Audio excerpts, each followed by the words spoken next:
Hello friends, welcome to Universe of Naruto X. If you love Naruto what if stories and anime explanations, don't forget to subscribe to the channel. Now let's begin today's story. Well, better go see Serbi Gigi for a solo mission since Gigi has a damn spy mission.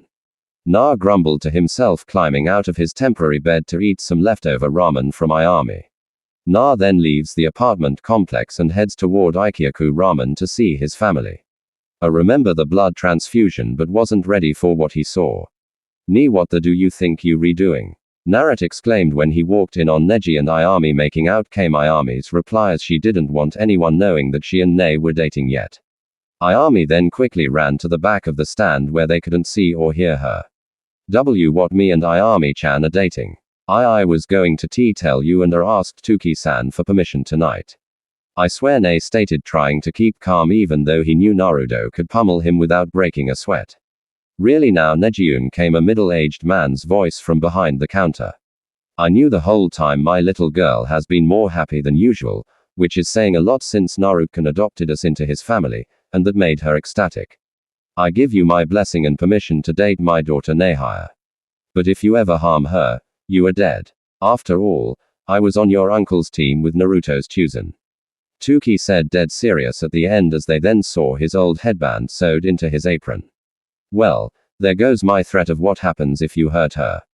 Na said a bit dejectedly. Neji, you can date my sister as long as she is treated right and protected at all costs, even if it means your life. Na stated matter-of-factly. As sure thing, Na, thank you. And hi, Tuki-sama. Neji said as he bowed to both of them before leaving for his team's training field. Well, Chuki Jiggy, tell Ne that I am happy for her and Ne, but I got to go now. Need to get a good mission. Na said right after that. A weasel-masked Andu appeared and quickly used a shunshin to take Naruto to the Hoage's office. What the hell, Hokage Gijigi? I was already on my way here. What was with having Itachi come get me? Na exclaimed and then asked. Well, Naruto-kun, I have an extremely important mission for you and a few others. Let's wait until the others get here. Hai said to the blonde red-headed ninja. Just then, 3 more Andrew appear with 3 other people. Hokage-sama, what do you need? Came the voice of a ninja. Naruto instinctively knew. Ma-shi, you are on this mission. Hi, Naruto-kun. So are Yamato and Abeki. Ma-X said with a small smile towards his little brother figure. Really amazing. It's like an all-but-blood family mission. Naruto exclaimed, causing the whole room to laugh at his excitement. Okay, Naruto-kun, Mahozi-kun, Ibuku-kun, Yamato-kun, Itachi, and Shirokun, I have a mission for you 6. You are to assassinate the current daimyo of Benasushima aka Rukatsu no Shaku. He is a cruel tyrant and is believed to be one of the last Kaya alive. Once you kill him, bring him back. But if you can bring him back alive, that would be even better. We could use information from him along with possibly having Inoki make him stable and loyal to Konoha and set up a new clan of frontline fighters. Naruto, you are here for your seals, healing, and kenjutsu. Itachi, you are here for your genjutsu, enjutsu, and strategy. Yamato, you are here for defense and long distance attacks. Mahai, you are here for your genjutsu and invasion tactics. Abiki, you are here for your interrogation. Sherudo, you are here for your defense, long range, mid-range strategies, and tracking. You leave tonight at 10 o'clock. I suggest that you all have a special summoning seal and have Naruto and Mahazai summon you into the city so it will be a quick attack. Also, no innocents are to be harmed and try to stay in the shadows as much as possible. Understood. Hi. Dismissed. -1 hour later, Na finished sealing up all his equipment and making the special summoning seals. It's only 10 a.m., so I still have 12 hours before we leave. I wonder what Hana-chan is doing. Naruto then uses the Shannon and appears in the Inuzuka compound right next to Kurumaru's familiar. Hey Naruto-kun, are you here to see Hana-chan? Hi Kuro-kun, do you know where she is? I believe she is inside with Sunam-chan. Okay, thanks boy, Naruto said as he produced a steak for Kurumaru. Hana-chan, Sunam-kyo, you guys home? Na called as he entered the house. Yanaru-chan soon called from the kitchen, which was followed by Hana's giggling. Sumio, don't call me that. Na wed as he entered the room. So what are you here for? Naruto-kun. Hana asked as she kissed him. Hello. Just to visit before I leave for who knows how long on an S-rank mission cause of my seals and summoning. And that is still only because Gigi isn't in the village. Na said, sounding a bit down towards the end. Cheer up Narok, you are the only genin to ever do an S rank. Hana exclaimed while smothering Naruto in a hug, making him blush. I know. Sunkyo or Hana-chan and I supposed to get married anyway. You and Ka-chan already set up the contract and marked me as Hana's mate. You both must have already set a date. Ya Ka-chan, when do Naruto and I get married? You two are getting married after Naruto makes Chunin. So this year, both asked and blushed deep red. Yep. Some exclaimed with a huge smile. Both Na and Hana walk to the living room and lie down on the couch and take a nap, mentally exhausted from the shock. -2 hours later. Wake up, love birds. We are going to lunch at the Akamiki barbecue bar. Soon told them, waking them up from their little nap. Yan. Okay. Replied the two young ninja. Wonder if Shua-san is working today. Na thought aloud. -10 minutes later. Na and Hana arrive at the restaurant from their scenic walk and go to where Sum is already sitting waiting for them. So you know what you all want. It's my treat, Sum said as Shua walked up with a bowl of all kinds of meats for them to grill. Hey Sum, here is all you guys will need. It is what Naruto usually orders to make dinner or lunch for picnics or dates. Shua said with a cheesy grin. Shua-san, you aren't supposed to tell anyone. It was supposed to be a secret, so I would always have the best cuts. Na exclaimed. Shua chuckled at the boy's reaction, followed by the Inuzuka's giggles. Let's just eat. Na grumbled while starting to grill some marinated duck, tuna, deer, and dove. I'm okay, Narudok Hana said as she sat on Naruto's lap with Sunam sitting across from them enjoying the view. Ah. Young love. I hope I don't get grandkids too soon though. I have another 3 months until the Chunin exams begin and another month after the second event until the old monkey decides who is recommended for the promotion. Scary how Naruto is only 13 and Hana is 15, yet they could be starting a family soon. But then the damn CRA is going to take effect because of the fire. Daimo wanting a stronger military force. Soon thought as she watched Hana and Naruto feeding one another and enjoying each other's company. -2 hours later. A damn long lunch. Na and Hana are walking through the woods to the clearing to spend the last couple hours Naruto has left before his mission. Hana walks farther into the clearing while Naruto stops in the flowers. Hey Hana-chan. Hana turns around and sees Na holding a ring with a gem of each type from his reward and down on one knee. Well, Hanaheim, let's make it official. Will you marry me? Na asked with a small smile. And I know it is early, but they're ninja and it was already planned for when Naruto becomes a Chunin. Marriage can wait for a while after proposing. Yes.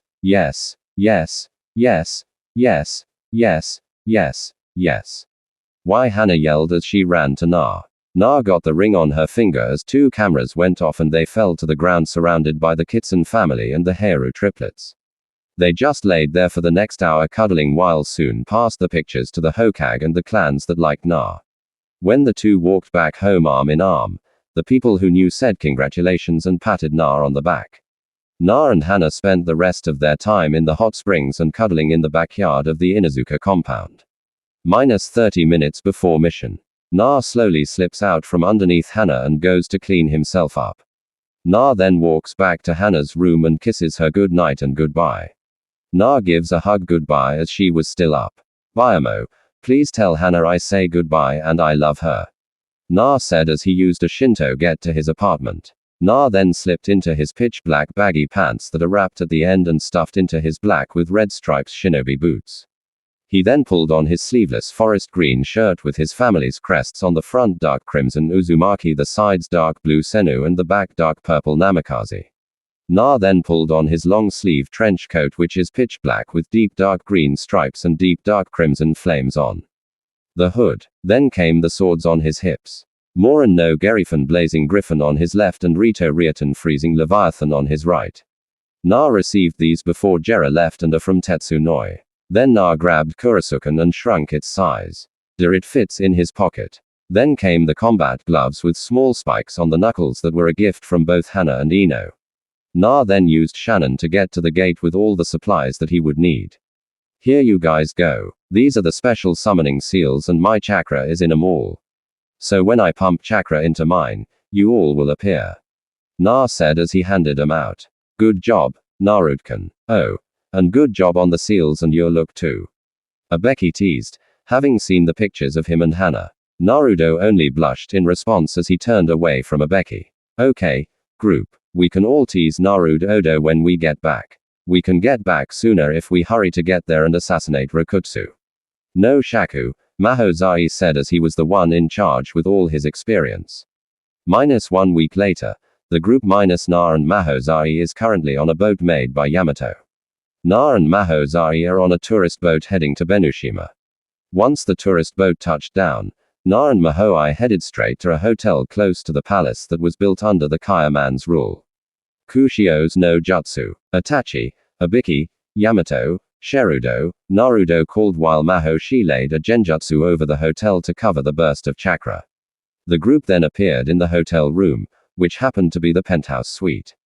Mahoshi instantly went to work on setting up the plan. All right, let's set up the plan. Yamato and Itachi, I want you two to make distractions and subdue as many guards as possible to lower the defense. Try to just knock out the guards as they are working to support their families. Abeki and Sherudo, you two are going to cause multiple break-ins and cause havoc internally. I also want you to capture and interrogate all high-level and corrupt leaders in the castle that you can reach. Naruto and I will go directly for Rokutsu no Shaku and take him down. We will only paralyze his legs and arms so he can be interrogated and tell us all the information we need. Naruto, you will also make 600 clones total, 100 to help Group 1, Itachi and Yamato, 100 to help Abiki and Sherudo. The final 400 will be learning Supero Bunchanjutsu or Spirit Clone Jutsu. It was just recently made by your mother and she gave the scroll to Jiraiya who had a toad bring it to me 2 days ago. It makes a self-supplying clone by using half of your chakra reserves. I mean half of a normal person's chakra reserves. You will only use about a fourth or max if you just let it flow. If you pump half in, you could make a clone that is equal to your physical strength and half of your chakra strength. I recommend asking to borrow a tail's worth of power from Yuka to make a superpowered clone that will stay here and rule in your place after taking out Rokutsu. No Shaku. Sure thing. Can I have the scroll to let some clones start? We can attack in a few days so I can have time to set explosives in key areas and seals that will stop any enemies from entering while they can all leave. Na said as he made 40 clones to practice his new clone jutsu. -2 hours later, Naruto and Itachi were under a henge to look like younger versions of Mahozai and the group toward the castles, placing genjutsu-covered traps along hallways, doorways, stairwells, and around the building as well. Yamato made some small explosive trees grow in the castle gardens as he snuck in unseen and not sensed. Sherudo had his bugs dig small tunnels into the walls and placed explosives in them along with ditches under the walls with explosives to collapse the walls of the castle. His bugs even destroyed or poisoned some of the food with sleeping medicine or paralyzing potions. Abeki, well, he placed containment seals on all of the important and corrupted counselors' beds. -2 days later. Today was the day Na made 600 clones to practice in the morning while they all gathered their essential supplies. Naruto-kun, I just thought I would tell you that after you make Chunin, you should try to find the Namikaze bases as well. In fact, this castle isn't too far away from a Benushima Namikaze clan base. Send 100 clones to check it out coverly. Yuka told Naruto through a small gape in the seal that Naruto and Manado made. Yes, son, it will be a great sight. I remember seeing that base one time when I was little. It will really help along with a great surprise. Manado said as he gained a brilliant smile. Sure thing, and thanks Yuka-chan and Tun. Na told them, hearing them both sigh at his lack of formality that even most kids would have. Na then telepathically commanded 100 clones to go check the base at the coordinates he received. Ma-X soon appeared to take him to the suite. Then all of Naruto's clones that were training dispersed in groups of 10 every 4 seconds. Ah. Damn it, where the hell are my Kaseki Kenko seeds? Na exclaimed as he had a killer headache. Here, Naru Odo, Itachi called as he threw the bag to Naruto, who swiftly caught it and ate one without looking. NG and attached it to his belt. Thanks, Itachi. Anytime. Alright, so Na, You said you had different versions of your seeds to provide more power. Can we all have a few? Sherudo asked politely as he felt welcomed into a close group for once. Sure thing, Sherudo, Naruto said as he pulled out multiple bags of the Kaseki Kenko seeds that also improved strength. He also gave them a smaller bag containing 2 more seeds, Kaseki Kenko Strain 2 and Sheki Kenko Strain 3. Naruto finally got those 2 to be able to work together. Also, I was wondering if any of you would like the new metal Kaseki seed. It will permanently make your bones and muscles stronger. Essentially, they become like metal, but these are lowered down so they don't turn your bones into metal. But it also allows you to have a certain immunity to lightning-based jutsu. Na said Abeki took one along with Yamato, Sherudo, and even Itachi. They all became heavier, but soon found out that they could control their weight and mass by thought. Na also produced a tattoo seal that places a special locator seal on them. All 5 of the older people had Ambu ones, but they accepted Naruto's as well. Na first did the seal to him, causing a flaming spiral with icicles on the bottom to appear. Na placed it over all their old Ambu tattoos and then gave an explanation. These are Uzu symbols which will allow the head of my clan and the Uzushio and/or Emperor find you and call for you telepathically. No one will notice, so our defense will be superb. Sherudo, you are to tell no one of this. Shibiaram knows as he is already building a compound in Uzu-controlled territory. Same with a few other clans. Kakashi already has one as he was the one who wanted to test it out for me. Amazing job Na. And don't worry, my lips are sealed. I will serve you and your clan to the best of my limits. Sherudo said Shironi, don't worry about that. You are now family. The seal also makes you an honorary member. There are certain distinctions on the seals that only Jiraiya Jiji, Ka-chan, Herzan, Jijigi, Sunyunad, Bar-chan, and I can notice. It took forever to show Bar-chan and Hisaniji. So, I will show you only after I become Chunin.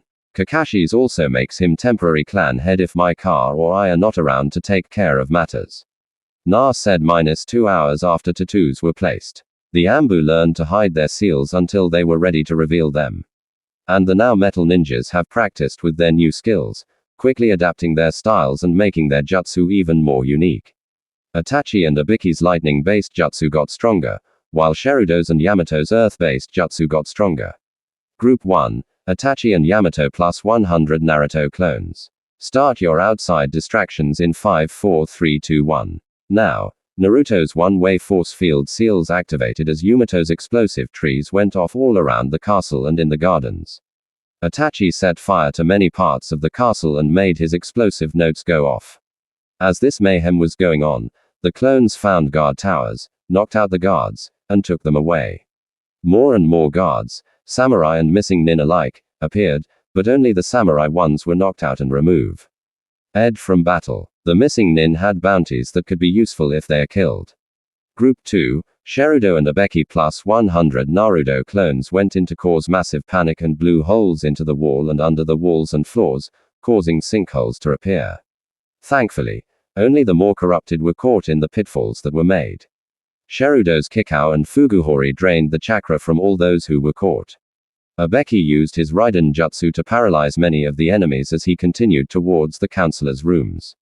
Abeki entered the rooms and shocked many of them awake and put them into a prisoner seal that Kusha found in an old Uzumaki library. Soon groups 1 and 2 cleared out many remaining enemies and had cage bunch and take them to safety. Only missing nins were on the field dead and paralyzed. The dead were taken for any bounties, and the paralyzed were lined up to receive an opportunity that they only have one chance to make. For now, though, they sat and watched the destruction of the castle. Naruto and Maho activated their traps as they ran through the halls and stairwells, making it impossible for anyone to follow or escape. They soon came to the throne room where Rukuto no Shaku was located. Anybody home? Naruto called out as he pulled out Kuri's Rukutun and turned its end into an axe with triple spikes and all edges were razor sharp like a masterly crafted sword. Yes, someone is home. But I don't want you here, so leave now, came a dark, sinister voice from a reverse-facing throne and echoed off all the walls. Fuden Tatsumaki no Haki, Naruto called after going through 5 hand signs and aimed the tornado of destruction at the throne. The throne was quickly destroyed, but their sad Rukuto no Shaku with a cage of bones surrounding him. Kaiden end was the reply from Rukututsu no Shaku as he also shot out small bone missiles at Naruto and Mahozai.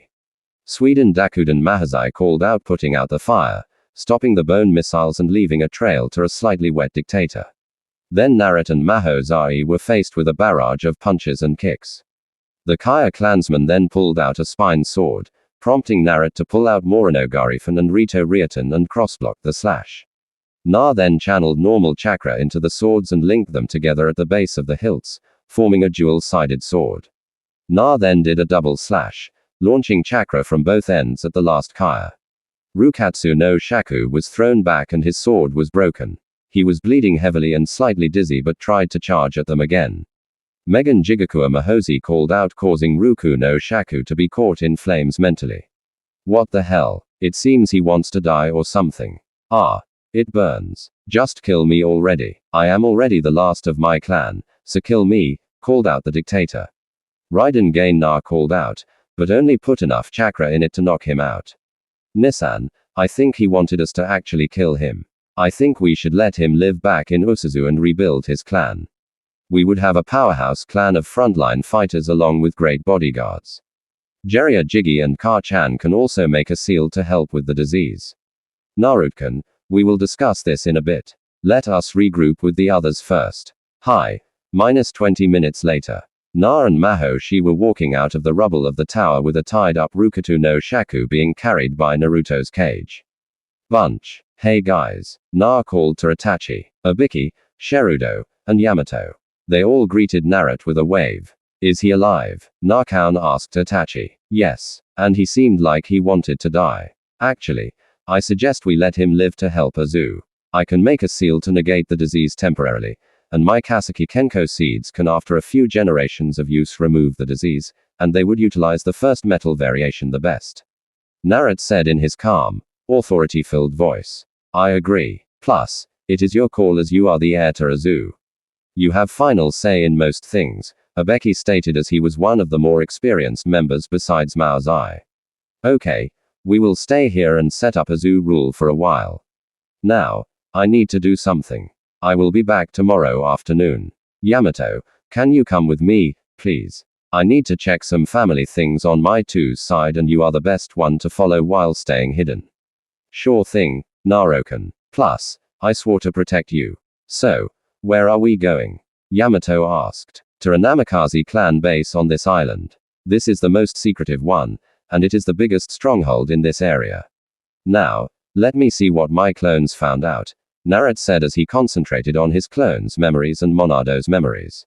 Fow, that is insane. I can't believe that one base has all that. Na exclaimed after 10 minutes of meditating. Let's go Yamato. Na exclaimed in joy and amazement and took off extremely fast. -2 hours later, 10 meters away. Pant na pant, let's take a pant break. Yamato suggested no need to. We are already here. Yamato ni I need you to guard the entrance so I can study everything in here. Also, don't bother the kitsune or tiger. They are the natural guards of the compound and live here, Na said as he walked into the cave. After a few minutes of walking, Naruto entered the main lobby and saw spirit infusion seals off in the corner, which are supposed to be a myth. Cage Bunken. Naruto called as 1,000 copies of him popped into existence. Okay, guys, divide into groups of 100. Group 1 will study and copy all food and jutsu. Group 2 will study and copy all Raiden jutsu. Group 3 will study and copy all Doden jutsu. Group 4 will study half and copy all Kaiden jutsu. Group 5 will study half and copy all Sweden jutsu. Group 6 will study and copy all Fuenjutsu. Group 6 will study and copy all Taijutsu katas. Group 7 will study and copy all Kenjutsu katas. Group 8 will study and copy all Genjutsu. Group 9 will plant some Kaseki Kenko seeds in the green room. Group 10 will study and copy all Kinjutsu and non-elemental jutsu. Dismissed. Na ordered his clones, who promptly left. Na himself went to look at the mythical spirit infusion seals and had a strange feeling come upon him as got close. As Na approached the seals, he spotted a black and red kitsune that was injured and looked upset, while a white tiger with gold stripes laid on another set of seals with a look of loneliness set upon its regal features. Then Naruto noticed a third spot combining the two together. Narokan Manadokan says to place your staff Kuri's Rukatun in the middle and then channel your chakra through it. Okay. Thanks Yuka-chan and Tukan. Na then placed Kurisukatun in the middle and ran his chakra through it. The seals glowed a bright blue, blocking Naruto's sight temporarily. When the light died down, Na didn't see either of the animals. Na walks outside to see that it is 3 hours till sunrise. Yamato ni, let's get some sleep. I am pretty exhausted, so you must be too. Long Yan, all right, Naruto Yamato said before succumbing to sweet sleep. -7 hours later, Na and Yamato wake up around 11 a.m. Na took the 9 large scrolls, each marked with their respective emblem, and sealed them into one large scroll on his back. Yan, well, let's get going before the others freak out about us not being back at noon. All right, -2 hours later, Na and Yamato arrive back in town near the crumpled castle. Hey guys, we're back. Na yelled as he and Yamato appeared in the group's camp. Hey Naruto, Yamato back already? We weren't expecting you until the evening. Itachi said from a tree. So did the Kaya talk? Yamato asked. Yeah, turns out Rukatsu will join us and will move to Azu and be Kusha-sama's bodyguard. We also gave him a metal strain version 1 Keki Kenko seed. We sent a hawk to Kusha-sama and she replied extremely fast. Zabuza-san should be here in a couple of hours. Itachi informed Naruto and Yamato. Okay, that is excellent news. Well, I am going to go meditate for a bit. Na then walked off and pulled out Kurisukatun and meditated with it in hand. Mindscape. Na appeared in the grassy field with the giant bookshelf, otherwise known as his mindscape. Na saw Yuka and Minato talking and deciding on how to free her without harming Na. As Naruto approached them, he saw the black and red kitsune and the white and gold tiger from the base. Tun Yuka-chan, how are you guys? Na called as he approached. Hey my boy, Minato called with a proud smile. Hey Naru-chan, Yuka called to her container. Sigh. Well, do you two know who the kitsune and tiger are? I only saw them once while at the Namikaze base. Na asked. They are the spirits of Karasu Durakatsu, in which the tiger represents the first half and the kitsune represents the kitsune half. Yuka explained their spirits were embedded into the staff and they have gained a sense of immortality and are now able to shift to human forms and are actually quite intelligent already and will only grow smarter. In fact, they imbued some of my spirit into the staff already and decided to make the staff a special heirloom that only the spirits that inhabit it can choose who wields them. Amazing. I can't wait to make the staff famous. Haha. Also, I grant you freedom to add on to my mindscape for whatever you want. Besides from this little clearing and now this planning room, everything else can be changed to suit your individual needs while not being too extreme. I think you all need some more freedom here while you plan a way to free Yuka-chan and send her back to her family. Also, Tun, I need you to help teach me politics and law when I sleep so I can do what I need to do. Na stated in a mature voice. Sure thing, Naruto-kun. And after we get the boring stuff out, I can also help you with my horizon. Thanks to well, I got to go get acquainted with the new spirits that are with me. Na said as he gave Minato and Yuka a hug before walking over to the sleeping kitsune and sunning tiger. Hello guys, I am Naruto Namikaze Senjuaki and the wielder of the staff, Kurisu Katsun. So, what are your guys' names? Na introduced himself and asked the two new spirits. Roaring Yanai, Narokan, and the eldest tiger or tiger to have ever existed. My name is Taio, meaning solar. I am one of the last tigers that are of this coloration. My descendant have white fur or gold stripes and have access to my clan's super strengthened Kaden, Raiden, and Hikari if they live long enough. Now, my species will always live on in this staff, and for that, I thank you, young one. Amazing Taio Choro Osama, Elder King Solar. Maybe you teach me more about history when I sleep and meditate.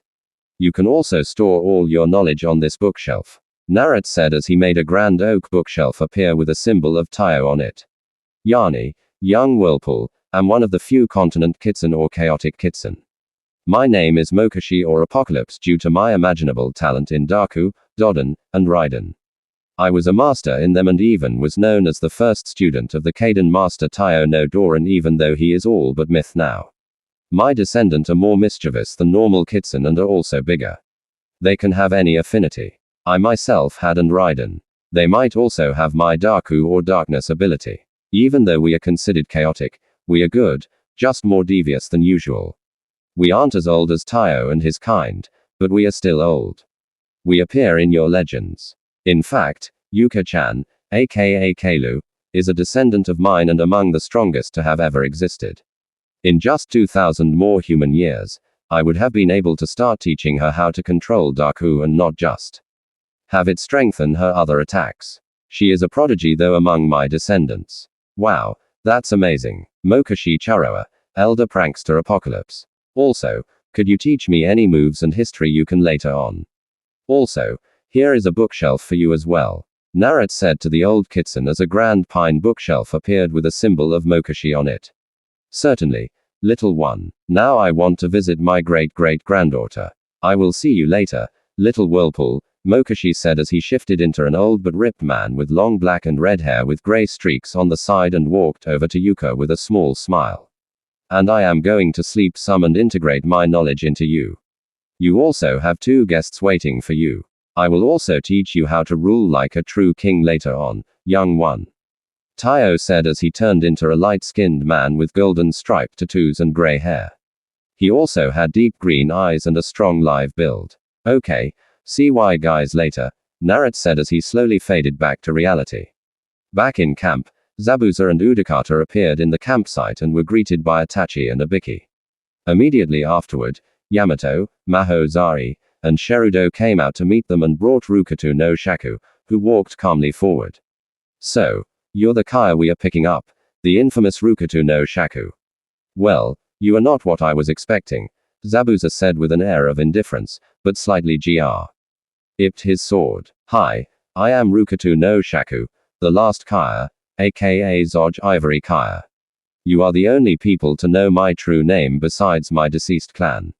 I hope to be of service and truly help us Nuni. Naruto-sama's kindness granted me the ability of metal bones and overall made me immensely stronger.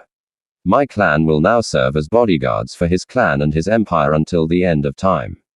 Zoj said as he showed his Azu tattoo but with bones surrounding it meaning Kaya head. So where is the Gaki? Zabuza asked. I'm right here Zabuza. I was meditating on some things like a cure for the Kaya clan horizon and a way to free Yuka-chan came the blonde's voice from the edge of the clearing. Really now Gaki, that is an amazing feat. Well, all 3 are. So do you have the Kaya cure? Zabuza asked with a smirk. Yes, half is already applied the metal Kasik Kenko. The other half will be done tonight and you all will leave tomorrow. The final half is a genetic seal which will lock away the disease into the hair virtually making people bald or have white hair. The disease needs to be sealed somewhere and the hair is the only plausible non-life-threatening place. Thank you so very much Na-sama Zoj said as tears leaked from his eyes as he dropped to a knee with his head down. If you can you please apply it now? He asked Na. Sure, but you will pass out. 1 2 3 Fuan Na yelled as he slammed an intricate seal onto Zaj's head and channeled chakra into it. Zoj then fell down and was caught by Na who carried him off to his tent. Na then reappeared and told the group to sit down and relax. So you are Udakata container of the 6-tailed slug Rokubi? Naruto asked. Hi, I am also the head of Usu's barrier team and I am currently aided by the slug summons who have accepted me under Sununat-sama and Kusha-sama's suggestions. Udakata said in a calm tone with a slight happy undertone. The next day, Zoj, Zabuza, and Udakata wake up and meet the Konoha team for breakfast. They have a rabbit stew with orange juice before Naruto breaks the silence. Zabuza, I want you to train Haku and Jade with Udakata helping. Ask Ka-chan to help also. Tell her it is my idea. I want him to enter the Chunin exams under Akumo guise. The Rackage should be fine with it as long as his lone student C becomes a part of the group. C is to be fetched by you and Zoj 2 days after you get back and train to be the best possible. C is being told of his family's distant relation to the Namikaze. He comes from a branch that specialized in lightning style, so he will be amazingly good at it and will only be surpassed by me and Black L. Lightning uses once he reaches his full potential. Naruto said, eyes never leaving his stew. Hi, Gaki. Naruto-sama came. The 2 replies. Okay. Both groups back up your belongings. My super bunch will take charge of this nation while under a henge until Car-chan comes to claim it. The next half an hour was filled with moving around and sealing goods getting ready to leave. Okay, Udakata, I also want you to train some of those Mizu rebels who joined Usuzu and have them ready to enter. You will be their sensei and Zabuza will be the sensei of Haku, Jade, and Shay. I suggest the top 3 of their kids while supplying them with these. Naruto said and threw the Rokubi container a scroll of all basic elemental jutsu and non-elemental jutsu along with instructions for training. Naruto then disappeared with his group in a shunton and headed back to Konoha -1.5 weeks later. Naruto, Mahazai, Itachi, Ibiki, Sherudo, and Yamato arrived back at the village gates where they meet Katetsu and Azumo who were playing cards. Hey Katu, we are back so sign us back in. Na yelled after sneaking up on them, causing cards to be flung everywhere. What the hell, Na? We were almost done with the game and would have signed you in afterwards. Katu all but yelled in agony as his chance of winning was gone. Whatever, Katu, just be ready to be the same rank as me in 3 months. Na said with a smirk. Katu just signed the papers and told them to enter. The group then walked to the Hoage Tower with the stares of many on them as they still had their full body gear on. Na only had a mask covering the bottom of his face as he didn't want to be glared at right now. 20 minutes later or 6 ninja are standing in front of Heroes and Serbi with Itachi finishing the mission debriefing and that Hokage-sama is how the mission ended. Naruto is a true leader and is definitely more than worthy of being Chunin. Hokage Gigi, I want to take the exams with Inakan and Hinata as my team. I also have Wind and Lightning unlocked and I think Earth might unlock in a bit. Once that happens, I can start trying for Crystal or another basic element. Wow, Naruto, you sure are doing great. You would make Minato proud. I know, he has told me himself. Guess I forgot to tell everyone he actually sealed his spirit into me and I know a way to bring him back, but he won't be able to be a ninja, just a teacher and seal master.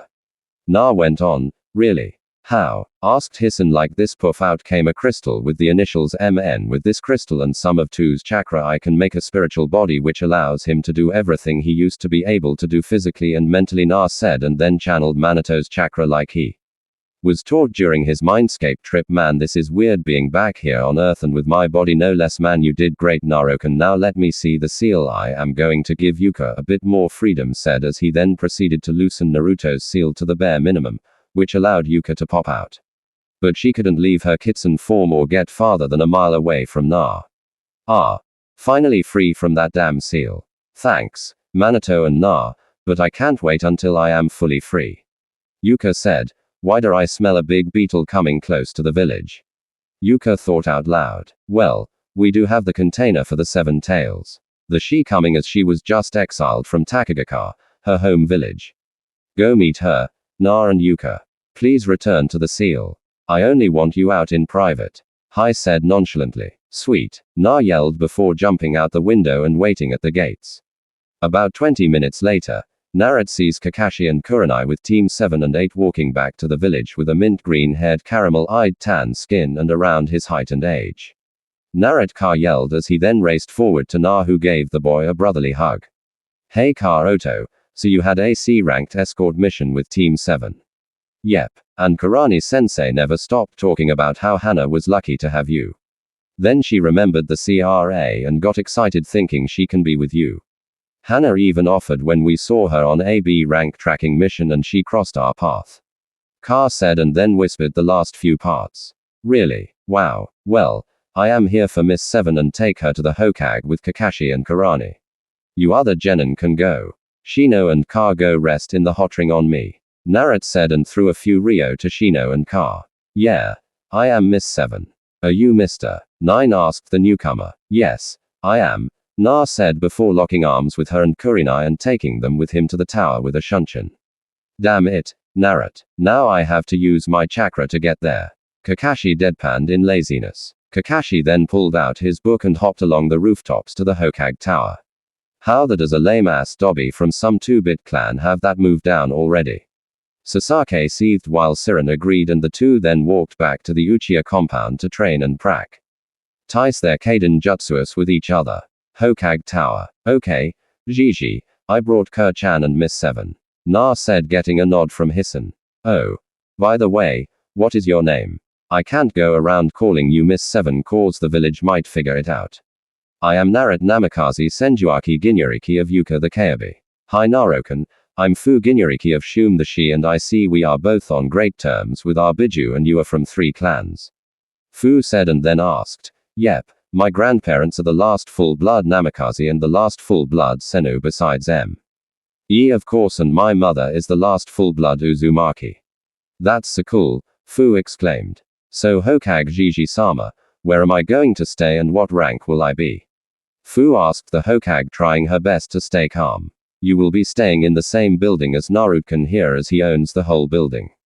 And for rank, I will have to decide that later. For now, you are just a citizen and not a ninja.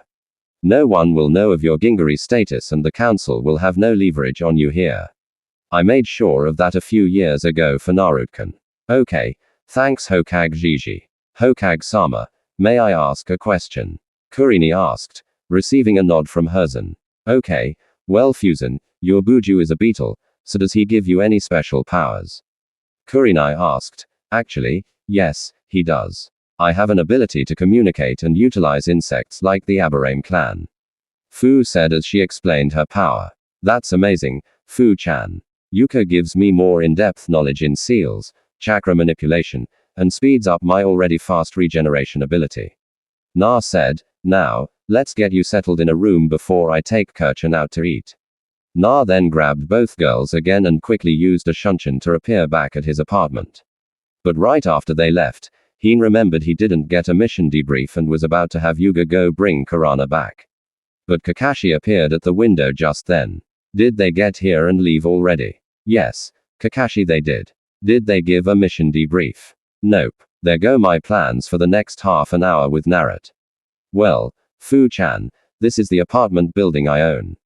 I am currently repairing it with some cage bunkin and it should be done in a couple more days. The top 2 floors are mine and the below basement levels are off limits. Choose whatever room you want. Take half a floor if you want. Just ask my clones to remove the walls and make a single room. Na said with a smile. Thanks, Narokan. Fu excitedly chirped. Anytime. Naruto called as he walked with Karei towards the dango shop. Ready for lunch on me. Kurchin. Sure thing, Narukan. And I am so glad that Hana is okay with you having multiple wives and agreed that I am worthy. Karani said softly, holding on to Naruto's arm. He is taller and she is slightly shorter. Yeah, but the thing is that the village has the CRA set up for anyone who was the last of the clan. Thankfully, I can't be forced to take anyone I don't love. Yeah. Kerr and I said slightly drily. -4 hour later after date end and they kissed goodbye. Na is in the bottommost floor of his building working at a forge and was slowly molding a dagger made from steel with garnet gems already embedded into the hilt with a sapphire azure swirl on the bottom. Almost done with this sweet dagger and I will have a nearly unbreakable weapon that also channels my chakra and stores my chakra. I have to thank Tenten-chan later for the scroll on forging weapons. Na thought. Na then plunged the dagger into the water to cool it off and inspect it for any damages or mistakes. There were none, so Na made a clone to sharpen the blade and then place a repairing seal on it to keep the blade sharp. Na himself placed a partial anti-gravity seal to make the dagger weightless so it could literally fly forever and constantly gain speed. -1 month later, Na is in the hot springs by himself until he is joined by Hana and Anko, who have no problem with him seeing them undressed. Na, however, was blushing up a storm and started getting a nosebleed. Hana and Anko just sat on both sides of the young Uzumaki. Na, Hana, and Anko just sat there relaxing and Naruto blushing due to Anko holding his arm between her assets. Naruto and the girls then leave to get some lunch at Ikyaku Ramen until Naruto is called to the Hoage's office. Yes, Hirainagi Naruto asked, slightly annoyed that he had to leave his girlfriend and possible future girlfriend. I need you to join me in the council room for 3 things. Hai said calmly. Okay, fine. Gigi, Naruto said and walked with the elder Serbi to the council chambers. In the council chambers, council settled down. It is time for the meeting. Hai announced. Sure thing, Hokage-sama, the council members said in unison. Just one thing here, Sama. Why is Narokan here? Asked Soon. Young Narokan is here. Because Gaki get your back here, came the yells from a pissed off Jiraiya as his back was coated in super glue with S. Ein's saying super pervert. Not in your life, Gigi. Na called back as he released his weight seals and took off in a flash of pure speed. Jiraiya released his seals and slowly gained on Naruto and used a minor type of Dodon manipulation to cause the soil under Naruto's feet to stop him from moving. Damn it. Na wed as Jiraiya caught up and punched him in his gut for the prank. Na proceeded to pass out from having the wind knocked out of him, and instead of flying with the punch, he had to take it full force. Great. Now I got to carry my little air-headed grandson to the training field to meet his Chunin exam team. Jiraiya sighed as he threw Naruto over his shoulder and took off. -5 minutes later, Jiraiya appeared at the training ground with Naruto starting to wake back up. Narukan, what did you do to Jiraiya? Jigi-sama now Ino asked, which was accompanied by a few giggles from the others who were there, aka Hinata, Shazan, and Tsunade. What the he hit me? Naro asked, changing his choice of words as he saw the ladies there. Jiraiya Yakan did, Narukan said, slightly annoyed by their antics. Oh well, that's fine. Guess I slightly earned that with my awesome prank. Na said, causing the ladies to giggle and Jiraiya to chuckle at his simplicity. Okay. Now on to business. Sununid ordered, getting all of the Genin's attention. So what are we here for, Sununid boss sensei? Ino asked, showing how comfortable she is with Naruto's family. Well, Enoch-chan, we are here to give you the forms for the Chunin exams, as you 3 will be a 3-ma N squad and we expect you 3 to win the whole damn thing. Sununid said with excitement. Yeah, whatever. Nothing bad will happen, was all Naruto said. Hi, came the Kunoichi response. All 3 of them then signed the forms and gave them to Jiraiya, who disappeared to give them to the Hokage. Na then used the Shunshin to get back to his apartment, as he is still slightly shocked by what he told the council 2 weeks ago. Flashback. Naruto is here because there are 3 things that need to come to light about him, and he only knows 2. These are being projected across the village at the moment. Is that fine with all of you? Hi Hokage-sama. Hi Hazen Gigi. Okay. Now no interruptions at all. First off, Naruto's mother was Kusha, the red maelstrom of mayhem. Uzumaki, princess of Usuzu, and his father was Manado, the yellow flash, Namikaze, Yandamehag, making Naruto the heir of the Uzumaki, Namikaze, and Uzu Nunkuni. Secondly, Naruto Uzumaki is the grandchild to the 2 Sonin, Jera Namikaze and Tsunade Senju. Thirdly, Naruto has access to his father's clan's advanced jutsu, his mother's clan Fujutsu. And what he doesn't know is that with Kalobi and the special Uzumaki chakra, any possible bloodlines are able to be activated if the circumstances are met. Now, that is said, no one from the village is going to be allowed to try to marry him unless he so chooses. He will also have a seat on the council when the civilian council returns in 3 months or 2 months after the exam finals. They have to return due to the daimyo demanding that there be one with most of the power they had before. But there will be elections held by all non-shinobi citizens of the village the month before they return. So they have ample time to get ready. Oh yeah, there are seals on every building that stop people from talking about Naruto's heritage, and seals from the Uzumaki and Yamanaka scrolls that lock that information away permanently when you leave the village or try talking about it 3 times, so no one will find out unless I want them to. Hirozen said in a slow regal tone with a furious undertone at the end. The news shocked the whole village, and of course the blind fools who hate Na now have another excuse, saying that the demon is mocking the great Yandaime. Na and his friends of course already knew his heritage but were flabbergasted by the part of the bloodlines. Na then went to the Namikaze Uzumaki compound and found the crystal sentient Minato creating seals to sell for profit. Hey 2, can you help me with Shodan? I can't seem to get it down. Even with having accessed my Futon, Raiden, and Dodon, I can get small yellow crystals to form, but it takes me 39 clones to get it started. Sure, all you need to know is flashback end. Let's see, what did 2 say again? Oh, yeah, focus on the wind-making veins and materializing in them with lightning coursing through it, heating the earth into crystal. He said to start with a rock, though, as they already have crystals. So Kage Bunch and Naruto made 200 clones to do some training which they already know. 100 would practice Shodan, 50 would practice chakra control. 10 would work on seals. 20 would read as many books from the compound's library as they could. 5 would work on mastering the Renon so he won't need to have a clone helper focus on it for so long. 3 would work on politics with Hazen. And the last 2 would work on making the Uzumaki chakra chains. Now time to go to the clearing for a swim.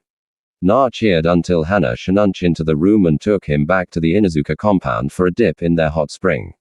Meanwhile, somewhere else, a man with dark black hair covering both his eyes and ending just before his mouth, white and black nails on his hands and feet, and an overly large robe covering his body appeared in the middle of the black empty space, well besides the dim lantern in the center. Now it's time to start the fun. I am finally free from that damn jail and my powers are still as strong as ever. Let's see how much power I can access right now. But first, Kushio's no Jutsu Kaibasu no Ma. Then in front of the man, 50 different creatures appeared. They were divided into 5 groups of 10 similar creatures and had an aura of murder, destruction, and sin around them. My liege, you are free. Finally, we may destroy those infernal pieces of, yelled the apparent leader of Group 1, the creatures of which resembled minnows with long serpent tails with sword blades on the end and carried large axes that were as tall as a 10-year-old oak tree and as wide as a light pole. The leader had 4 extremely large horns that curled up and looked to be made of metal and a dagger made from a dragon's tooth and filled with a Komodo dragon's saliva. Yeah, now my men can feast on the tasty flesh, and my people can once again live in our territory, yelled the leader of Group TW. Oh. The apparent powerhouses in the little army. The beasts had the body and legs of a bear, the arms of a gorilla, the head of a wolf, and the talons of a falcon. All carried short swords and had numerous scars from past battles. The leader also had a spear as big as the axes of Group 1, but made from pure obsidian and diamond. Let my brothers and sisters take back our sky and treetops, yelled the leader of Group 3 in a raspy voice. The beings had the aerodynamic bodies and wings of a hawk, the legs of a wolf, all 4 arms of a spider monkey, the head of a bat, and the fangs of a rattlesnake. They all utilized gauntlets on their feet, and spiked clubs with their arms, while sharp metal braces were on their wings. The leader carried a bow made from an ancient oak with the string from a centaur's tail, and all the arrowheads were made from an obsidian and sapphire combination. Let's burn their cities to ash and melt their weapons down into a tub to hold lava for me and my kin, yelled the leader of Group 4. In a deep, guttural, and vile voice. These monstrosities had the body and tail of a boa constrictor, the legs of an alligator, 4 legs, arms of a human, but with scales, the head of a wolverine, and the claws of a tiger. All utilized warhammers the size of a great DNE, the shaft of the hammer, and a large snapper turtle 3T wide and 4T6 in long as the head of the hammer. The leader carried a trident made of diamond and ruby mixed together and 7 feet long, 2 feet shorter than itself. All leaders are around 9 feet tall, long to make this simpler. And the cronies are anywhere from 1 to 4 feet FFT shorter. Rag, let's go and kill them off and let them repopulate and do it again so we can kill and slaughter. Let my kind gather slaves for our homes and whatever we want. Bellowed the largest, the leaders being 10 feet tall, and the leader of Group 5. These monsters had the body of dragons, wings of dragons and hawks, 2 pairs of wings, the arms of a gorilla on steroids, the 4 legs of a tiger on steroids, the neck of a serpent, the head of a shark, bear, wolf, dragon mix. Poison so deadly it kills almost instantly. Takes 0.009 seconds. Claws bigger and longer than a bear's. Teeth as sharp and plentiful as a shark-crocodile mix. Fire breathing of a dragon. Spines of a stegosaurus perch mix. And the tusks of an elephant. They carried diamond, obsidian, sapphire, ruby, emerald scythers that were as long as the wielder and could cut with only one little touch. The leader carried a long curved katana that was made from pure diamond and had a platinum sheath and grip with silver designs. Relax, my children, we will take what is ours in due time. First, we need to find a place to make our base. We shall take over the country above us and decide later. Now, how much power can I access? The man stated, Rag, I feel my power. I can access it all. Moi. None shall live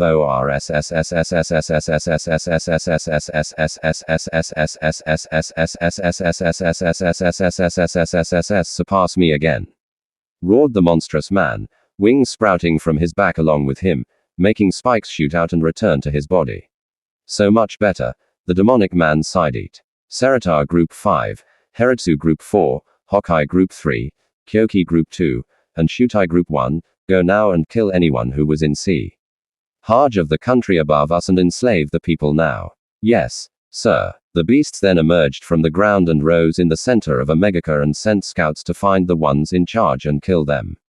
Back with Naruto and Hana were just getting out of the Inazuka hot springs, each sporting a hickey from their makeout session, and were drying off to meet Anko, Karani, and Ino at a barbecue restaurant.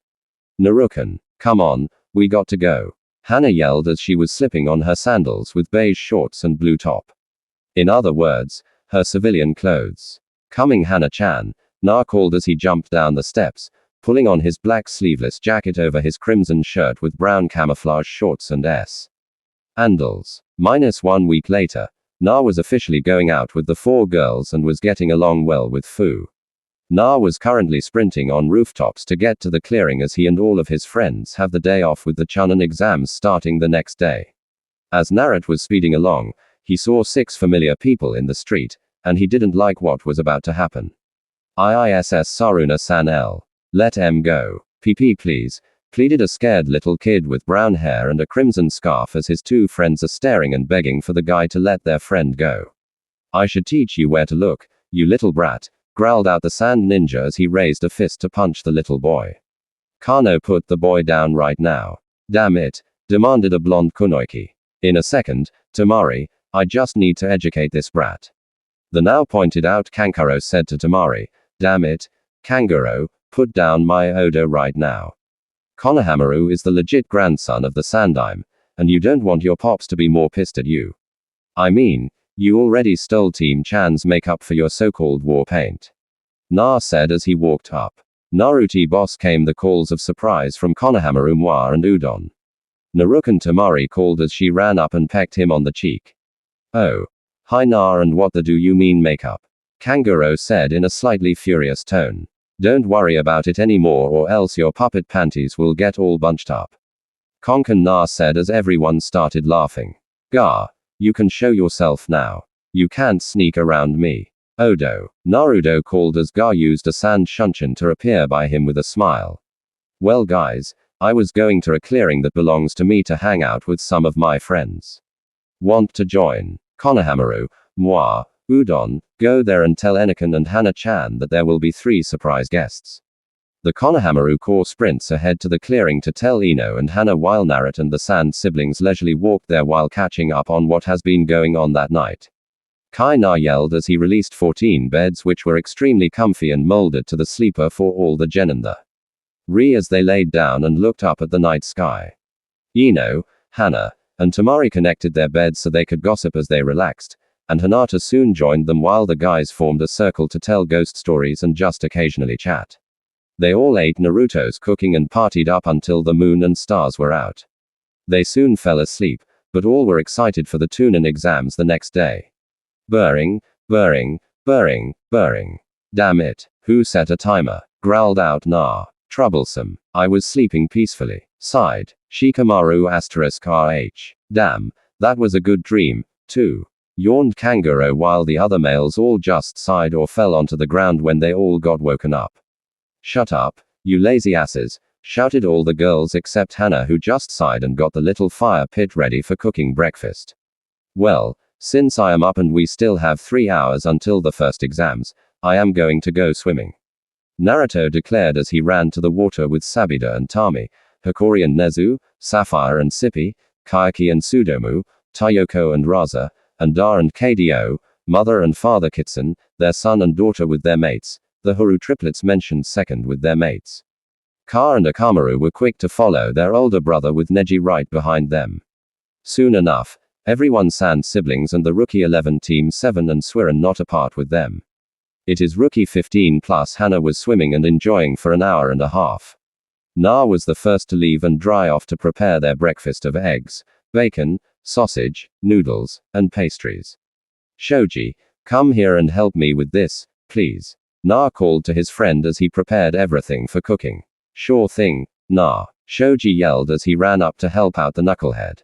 Minus 30 minutes later. Everyone come and get it. Na and Choji called out as they had the tables set for all 15 people and dishes set for all 12 animals.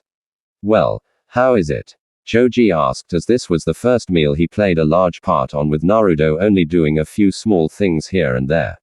It's delicious, Choji, Lee yelled out as everyone nodded in agreement and all the animals gave barks and yips of approval. Everyone was hungry, so they spent their time eating in relative silence for 15 minutes. Ah, that hit the spot, sighed Gar in his slightly monotone voice, with everyone saying the same or just nodding. Well, we have to get ready and be at the academy in 45 minutes. Good thing my clones know how to clean clothes. They washed everyone's stuff, but not the undergarments cause. That is your responsibility, Na said as Every told him. Thank you. Every wonder what you got to do and meet your teams at the academy in 30 minutes or less. Hana said as she was the oldest and already a chun, so she could just lounge around with her dogs and Naruto's kitsune. Sabadan, would you like to work with me during the exams? Na asked the eldest male kitsune. Yip yip, Sabida answered while nodding and slightly wagging his tail. I should try to make it so Naruto can understand them. Maybe it will be an ability to understand animals when one wields Kurisukatsune with help from Taiyo and Mokashi. Minus 30 minutes later, Ino and Hinata were waiting with everyone else for Naruto, Ka, and Neji. Ino and Hinata were wearing purple and blue trench coats with black bodysuit that had mesh sewn into it, along with dark green skirts and black fingerless gloves. Outfits courtesy of Sununid and Shizune. While the others there wore canon clothing, except Tamari, who had a deep dark orange scarf with a blue Uzumaki swirl and Senju trident and a white Namikaze wave she received from Naruto on his training trip. Where are those three? They better not do anything stupid. We only have 15 minutes. Stated and annoyed Ino, with everyone agreeing as they all decided to enter together under an illusion from Yukumo so no one would notice. The only bad part was that Team 7 had to join or swear and threaten to reveal everyone. Hey, sorry I am late. I was getting a special weapon from my Car-san that she said belonged to my great-great-grandfather who brought the Inuzuka clan to Konoha before he died. She also said he was the one who started the Ninken idea and was one of the most deadly warriors ever. Car said with a hint of pride. Car was wearing a camouflage armored full-body suit with a pair of baggy pants and an armor hoodie-like top. He also had brass knuckle gloves and spiked boots. Like the Inuzuka were ever good. They're only good for meat shields and tracking a slow-moving and bleeding target. Sasaki sneered. I would watch your tongue. Sasaki-san or Naruto might just remove your tongue and precious eyes. Shino said as a few kikau stuck onto everyone in the group, mainly to help but to hurt the Uchiha if needed. Hey, there's Naruto and Neji. Hinata called. Neji was wearing a white hooded trench coat with black boots and black pants and shirt with mesh armor over the clothes. Neji also had silver gloves with small little spike on key locations and retractable chakra conducting spikes on the fingers. Then there was also a belt under the coat that held his weapon pouches, dagger, and food and medical pouches. Everyone was amazed to see the Hyuga prodigy dressed in non-Hyuga clothes. Hey everyone, what do you guys think of the original Hyuga assassin outfit? They belong to mine and Hina-chan's great-great-grandfather and were kept safe in a special seal. Neji said, getting nods of approval from the stunned group. Na also shocked everyone around as they were used to him having everything in a scroll and not being too dressed up. Na was wearing black baggy pants that were tapped at the end and tucked into his steel-toed black with red striped shinobi boots. He also had a sleeveless dark forest green shirt with his family's crests on the front, dark crimson. Uzumaki, the sides dark blue, Senju, and the back dark purple. Namikaze. Naruto's clothes all had mesh sewn into them, along with having seals that keep the clothes repaired and adjusted to his needs, along with keeping away the heat and cold. Then there was his hooded trench coat. Long sleeves, pitch black main color, deep dark green and blue stripes down the middle, deep dark crimson flames around the hood's edges, armor built into model Hashiyama Senju, repair and resize seals, and a seal to keep the wearer comfortable in any weather. Na was also wearing his crimson-red fingerless combat gloves with spiked knuckles and a hidden blade in each. Both spikes and blades are chakra conducting and repair themselves due to the seals on all his clothes. Then there was his belt that held 2 of his food scrolls, 2 of his medic scrolls, 2 weapons pouches, and 3 trap accessory pouches with the rest in his seal pockets. Naruto had his 2 swords, Morino Gerifon, Blazing Griffin and Rito Rioton Freezing Leviathan sealed in the special storage S. Eels on the hips of his pants, MG on the left always, and RR on his right always. And Karasu in a sheath hidden in his sleeve. Hey guys, sorry I took so long. I just needed to get my actual shinobi uniform on. It is modeled after my heritage from the 3 of the greatest clans ever. Also, how does Sabata look? He is going to be my familiar for the exams. Naruto stated calmly. Sabata was wearing special mesh armor made by Hana for the medium-sized ninchin, half of Kuramaru's height. He also had special braces on his limbs to help improve strength and speed, but they were hardly noticeable.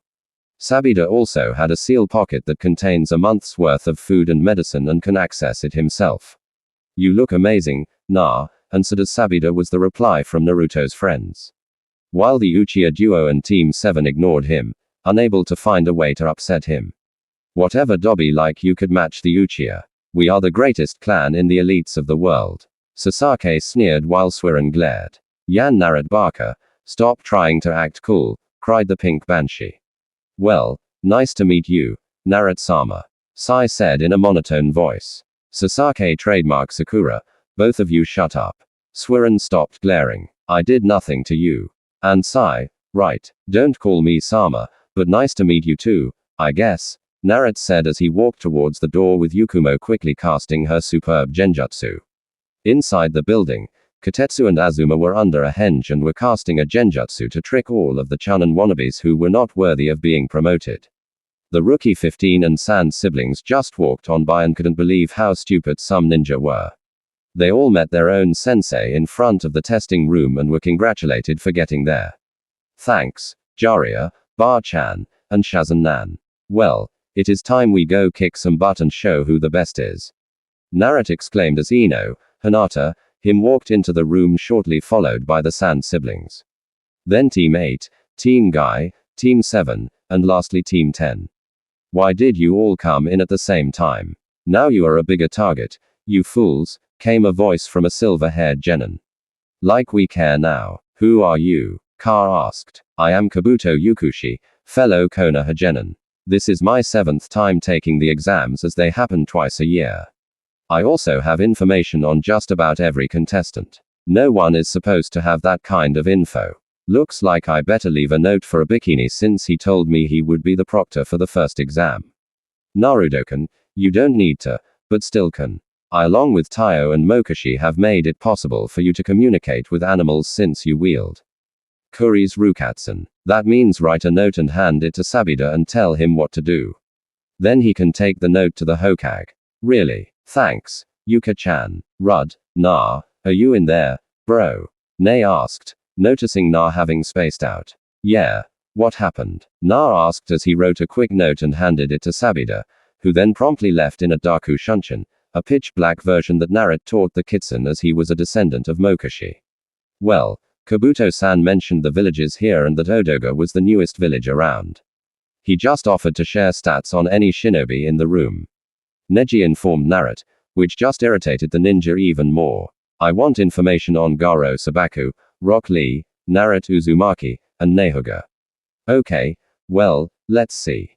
Gara no Sabaku rank. Genin mission history. 0 A ranks, 1B rank, 5 C ranks, and 0 D ranks. Note. Never got a scratch. What the? That's insane and a real danger. Sensei Baki Team Tamari and Kankaro no Sabaku his brother and sister. Family the 4th K's Cage and his teammates are the last alive. Rock Lee rank. Genin mission history. 0 A ranks, 0 B ranks, 7 C ranks and 90 D ranks. Note born without chakra but is considered the second coming of the taijutsu expert mighty self-proclaimed green beast of Konoha Sensei mighty team Tentanaya Heavenly Arrow and Neji Hyuga family none to speak of Neji Hyuga rank Genin mission history 0 A.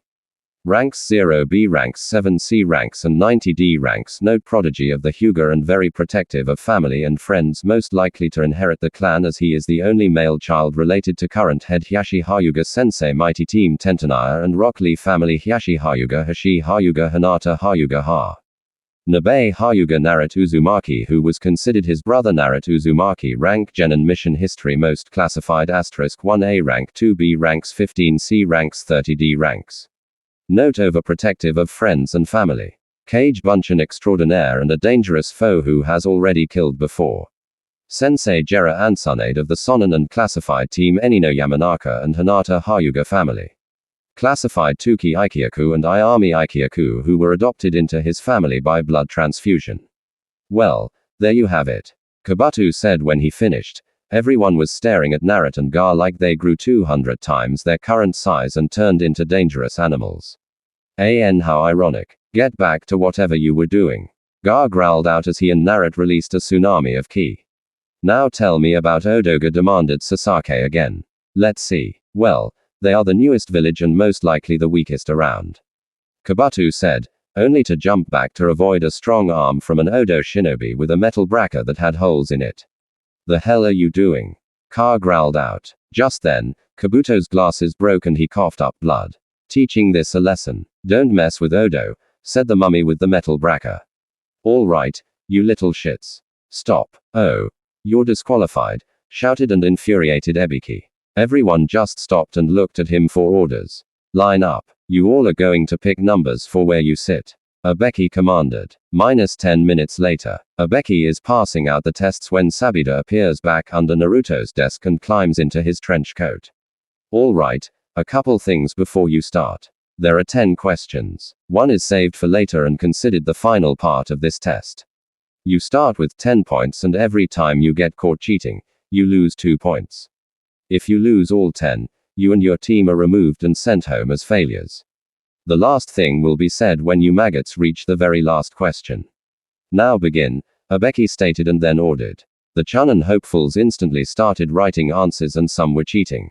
Everything goes as it does in canon except Hinata isn't sitting near Naruto and Naruto doesn't try to answer the questions. He and Shikamaru both take a nap. All right, time is up now for the 10th question. Pencils down and listen to my instructions. Now, Ebeki Morino yelled, virtually, scaring the crap out of some people. He was quickly followed by the sounds of pencils hitting desks for about a minute. All right, now that I have your undivided attention, let's get down to the orders. This is the last question, and if you can choose to take it or not. If you choose not to, you fail immediately and can return next year when you don't have to deal with us psycho instructors. We are all a bit insane or overly scary. Why the hell would we not want to take it? Yelled out some random Kuzunin. There's the $1,000,000 question, folks. Na comically said, causing the instructors and some other genin to chuckle giggle.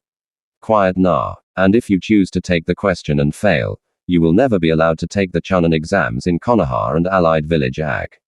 Ebeki yelled out, causing random nameless cannon fodder genin teams to leave. Now that the weakest are gone, let's get further into business. Most of you can probably already tell that this exam is about information gathering and protection while doing it stealthily. But failure to be stealthy enough can lead to interrogation, torture, death, and any form of punishment. Ebeki explained as he removed his bandana to show his scar-covered head, consisting of burns, nail holes, cuts, and even acid use on his scalp tissue. Many more genin dropped out from the site. This is the consequence of failure along with the memory of your comrades' deaths and torture which includes rape. Ebeki said in a hollow depressed voice. How many of you are willing to risk this after the Chunin exams? How many of you want to watch your comrades get tortured and killed? The women you love tortured, raped and beaten, your family slaughtered, or even the loss of innocence for your mistakes. The memories, regrets, and guilt will never leave and will never be easy to bear. Not even a mind-walking clan like Konoha's Yamanaka can block off the memories completely, and they are the best. I have seen many shinobi, comrades, and enemies commit seppuku for failing or just kill themselves to escape with no real excuse. Others drown themselves in missions hoping that one enemy will kill them somehow. Meanwhile, some go crazy and become a threat, leading to chakra being sealed and either being placed in an asylum or execution. And yet, some seem perfectly fine, only to become a traitor and attack their home, killing their comrades and innocents. Is that what you all want to deal with as Chunin and higher? Ebeki lectured in his hollow, depressed, and guilt-filled voice, speaking from lots of experience in his life, whether his own experiences or his closest friends' experiences. Many more chunin left the exams as they couldn't stand it. All that was left that seemed to be trouble were the Konoha rookie 15 Kabuto's team, 2 Kumo teams, 1 Kiri team, the San siblings, 2 Iowa teams, 1 Odo team, and 1 team from Mysterious Azu. There were 14 more teams. 5 from AIM, 3 from Suna, 2 from Kiri, 1 from Taki, and 3 from Kusa, who looked like they would be no trouble at all. So, no one paid them much attention. Naruto looked at the Azu teams and saw Haku, Jade, and a redhead who he thought was kind of cute and looked like a good person. Then he looked at the 2 Kumo teams and saw a busty blonde, a dark-skinned red-haired girl, and a dark-skinned white-haired boy. All 3 had a sword strapped to their back for easy reach. Na noticed the Kumo redhead staring at Shikimaru, who was currently sleeping. The other Kumo team consisted of C, a young muscular red-orange head, B Bando from the video games, and a brunette wearing a blue top with easily exposed mesh T-shirt and dark blue pants. His who was staring at C longingly. Naruto had a strange feeling about the Kusa team, but didn't ponder it as a blur exploded into the room. Anko, you're early. Damn it, Abeki yelled as the dust cleared, revealing a sign that said the Bataken Anko Midarashi with Uzumaki I swirls and Senu trident on the banner.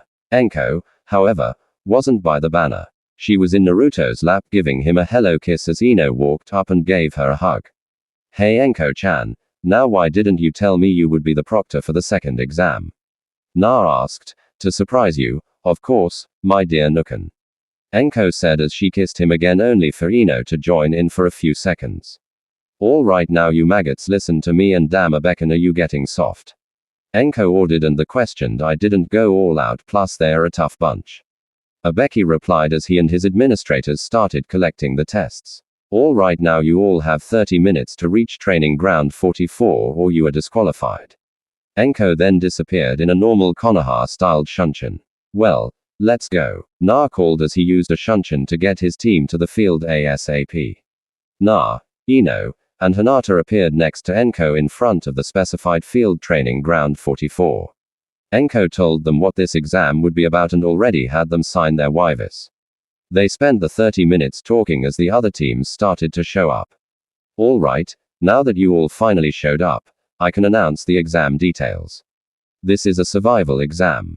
All 3 members of a team need to survive and make it to the center of the tower by 5 days' time or else you are disqualified. In order to pass though, you need to have both a heaven and an earth scroll. Each team will get one or the other at random. You will need to fight and beat a team with the opposite scroll to get it as there are no extras. And feel free to stop any competitors that you can to make the rest easier. Enko explained as an assistant handed out waivers. Sounds easy enough, Anko-chan. Na yelled, prompting Anko to throw a slightly dull kunai at him and cut his cheek. She then appeared right behind him. Don't you die on me, Narukan. And damn, your blood tastes good. Enko said freaking out some genin. She then felt a presence behind her and saw a Kazenin holding her kunai out towards her. Here, Proctor-san, here is your kunai. Thanks, I think. But next time, don't come up behind me or I might just kill you.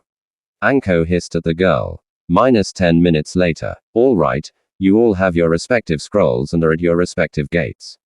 These gates will open every 15 minutes, one by one, letting in 2 teams on opposite sides in at the same time. Enko announced through speaker seals, and the first gate opens. Now, Naruto, Ino, and Hinata were the first people in and set traps all along the gates of non-friendly shinobi. So, the Kiri, Kusa, Taki, AIM, and Iowa teams all had traps waiting for them. All right, let's have Sabida carry the Earth Scroll in his seal. No one will expect it, Na said as he sealed the scroll into Sabida's pouch. All right, so who are we taking out first? Ino asked. I think we should go for either Kiri or AIM since we laid network traps for them. Hinata suggested, and Ino agreed with her. All right, I will let you 2 take care of that with some cage bunken while I greet the Taki team. Na said as the Kunoiki nodded in agreement. Cage bunken. All right, you each get 30 clones while I deal with Taki by myself. Keep 1 clone around as it will guide you to where I will be. Na said as he took off with Ino and Hinata. Which one do you want? Hinik-chan. Ino asked. I will take Kiri since I heard one of their ninja stole a Byakugani and even though he is with Usuzu now I just want to get some revenge. Hinata said right then I will take aim. Good thing we had one from each on both sides of us. Ino said as she and Hinata set up a basic Fu and Jutsu barrier that Na taught them to make them virtually invisible. With Na, all right, where were those bastards again? Na wondered as he headed towards the gate. Oh yeah, right there. Na deadpanned at himself. All right, Sabaden, I need you to bite their heels, preferably their Achilles tendons. Those are located right here. Na told the fox while showing him the general area of the tendon. Sure thing, Naran. Sabida yipped to him. Just then, the gate opened and the traps went off. The Taki genin were cut up and knocked around by young sapling with kanai that were tied down as they sprung up. Then one, the apparent leader, got a sharp, jagged stone to the family jewels and collapsed. The two kunoiki on his team just sighed at him and were looking for an enemy. Neither noticed Sabata coming up behind them. Where's the enemy? I don't know. I can't even sense anyone. Well, let's make this quick. Sabida should do his thing right about now. Na thought to himself. Sabata rose from the ground and with Kaden-coated teeth, he chomped down on their Achilles tendons in 4 seconds flat and sank back down into the ground. The two girls collapsed as they couldn't walk and the only one who knew medical Enjutsu was passed out with his hands between his legs. Now we are dead. Wed one of the girls. Well, at least we got to do one thing before we die. We got to beat up that monster and send her away. The other girls said, so, you think Fu-chan is a monster, huh? Na asked as he walked into the clearing with his hood down. You beat her up and are proud of it. I should kill you now, but that is too nice. I will kill you all nice and slow. Maybe let you bleed out. Na exclaimed, furious that they were proud of what they did. The two kunoiki said nothing as their male teammate finally got up and saw what was happening. Yeah, we are proud you Konoha bastard. That blemish on our village is finally gone. The shinobi exclaimed as he charged at Naruto with a blade of water. Gat sugar raisin. Naruto called as he made a Rasengan and started spinning with Sabida. They then collided into the shinobi multiple times, leaving gashes across his body. Then on the last one, Naruto completely shoved the Renon into the boy's stomach, which sent him flying. Sabida collaboration Jutsu Alpha. Naruto ordered the fox who nodded his head in understanding. Fuden Kami Roshi. Naruto called out his wind jutsu which combined with a fireball-like jutsu from Sabida and became a big torrent of flame. The boy was completely roasted and turned to ash from the heat of the flames. Now where is your scroll? Na asked Izai and Misha shirts in inside P pocket. Said the first kunoiki. All right well I'm taking it now. Naruto said as he reached into her shirt and removed the scroll. Oh. I almost forgot to take your supplies. Na said as he sealed up all the gear into a scroll and cut their arms and feet so they bled. Here, you each can have a kanai. I won't leave you without a small chance. Even though you are disqualified, you might be able to escape and tell your village that they are now enemies to me. Na Uzumaki Na said as he dropped a kanai in front of both of them and disappeared in a shunshin. Na then appeared in a small clearing and set up camp and a few jutsu barriers so only his team and allies could enter. Damn it. They had the same scroll as us. Na sighed as he hoped that Ino and Hinata got a scroll that they could use. Kushio's no jutsu. Naruto summoned a messenger badger to take the scroll to Neji as he knew they needed the scroll. With the girls, Hina-chan, did you set up your Fujutsu traps? Ino asked the young Hyuga. Yeah, they're filled with the poisonous gas that Shazen-sensei taught me. Hinata said as she reappeared next to the young Yamanaka. Sweet. Now it's a waiting game. I have mine filled with chakra-draining needles with a coating of neurotoxin from the dart frogs of Azu Nuni that Narukan has in his compound. -20 minutes later, both of the young kunoiki had their traps go off with nearly instantaneous effects. I can't move. I can't be breath. I am losing my chakra. I feel cold. I am losing all feeling. I feel sick. My chest hurts. Quote were the reactions from the 6 trapped nin. The last one only got a breath out before one of Ino's needles punctured his jugular vein, sending the neurotoxin to his brain and heart instantly. Tisk, tisk, tisk. You would have thought experienced genin would know to be cautious. Ino sighed sarcastically. Well, I think we used slightly too much poison in the attacks, Enoch-chan. Hinata spoke with an uncaring voice. Now tell us where your scrolls are, and we might give you all the cures. Ino demanded. The Kiri genin who held the scroll quickly rolled it to them and begged for the cure. You might get it if the ones from AIM hand theirs over. Hinata said impatiently. I in the dead boy's PP pocket, stuttered out the lone AIM kunoiki. Well, thanks, sweetie. Now here you can have the cure but leave you are disqualified.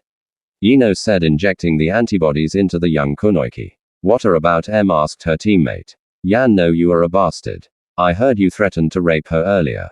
Ino said as she threw a sunbee with highly concentrated neurotoxin in the tip into his eye. You have a few minutes before you die. Have fun. Ino said as she and Hinata walked away with only having cured the AIM kunoiki and letting the 4 males left die. Hey, Hinata-chan, what scroll did you get from them? The AIM group had the same as ours. Ino asked and told the blue-tinted brunette. They had the one we need. So, let's have the clones dispel and meet up with Naruto. Hinata said as they took off with one clone while the others dispelled. Minus 20 minutes later, Naruto, Ino, and Hinata met up in a small clearing halfway to the tower in the center of the Forest of Death. Alright, so we have both scrolls and an extra.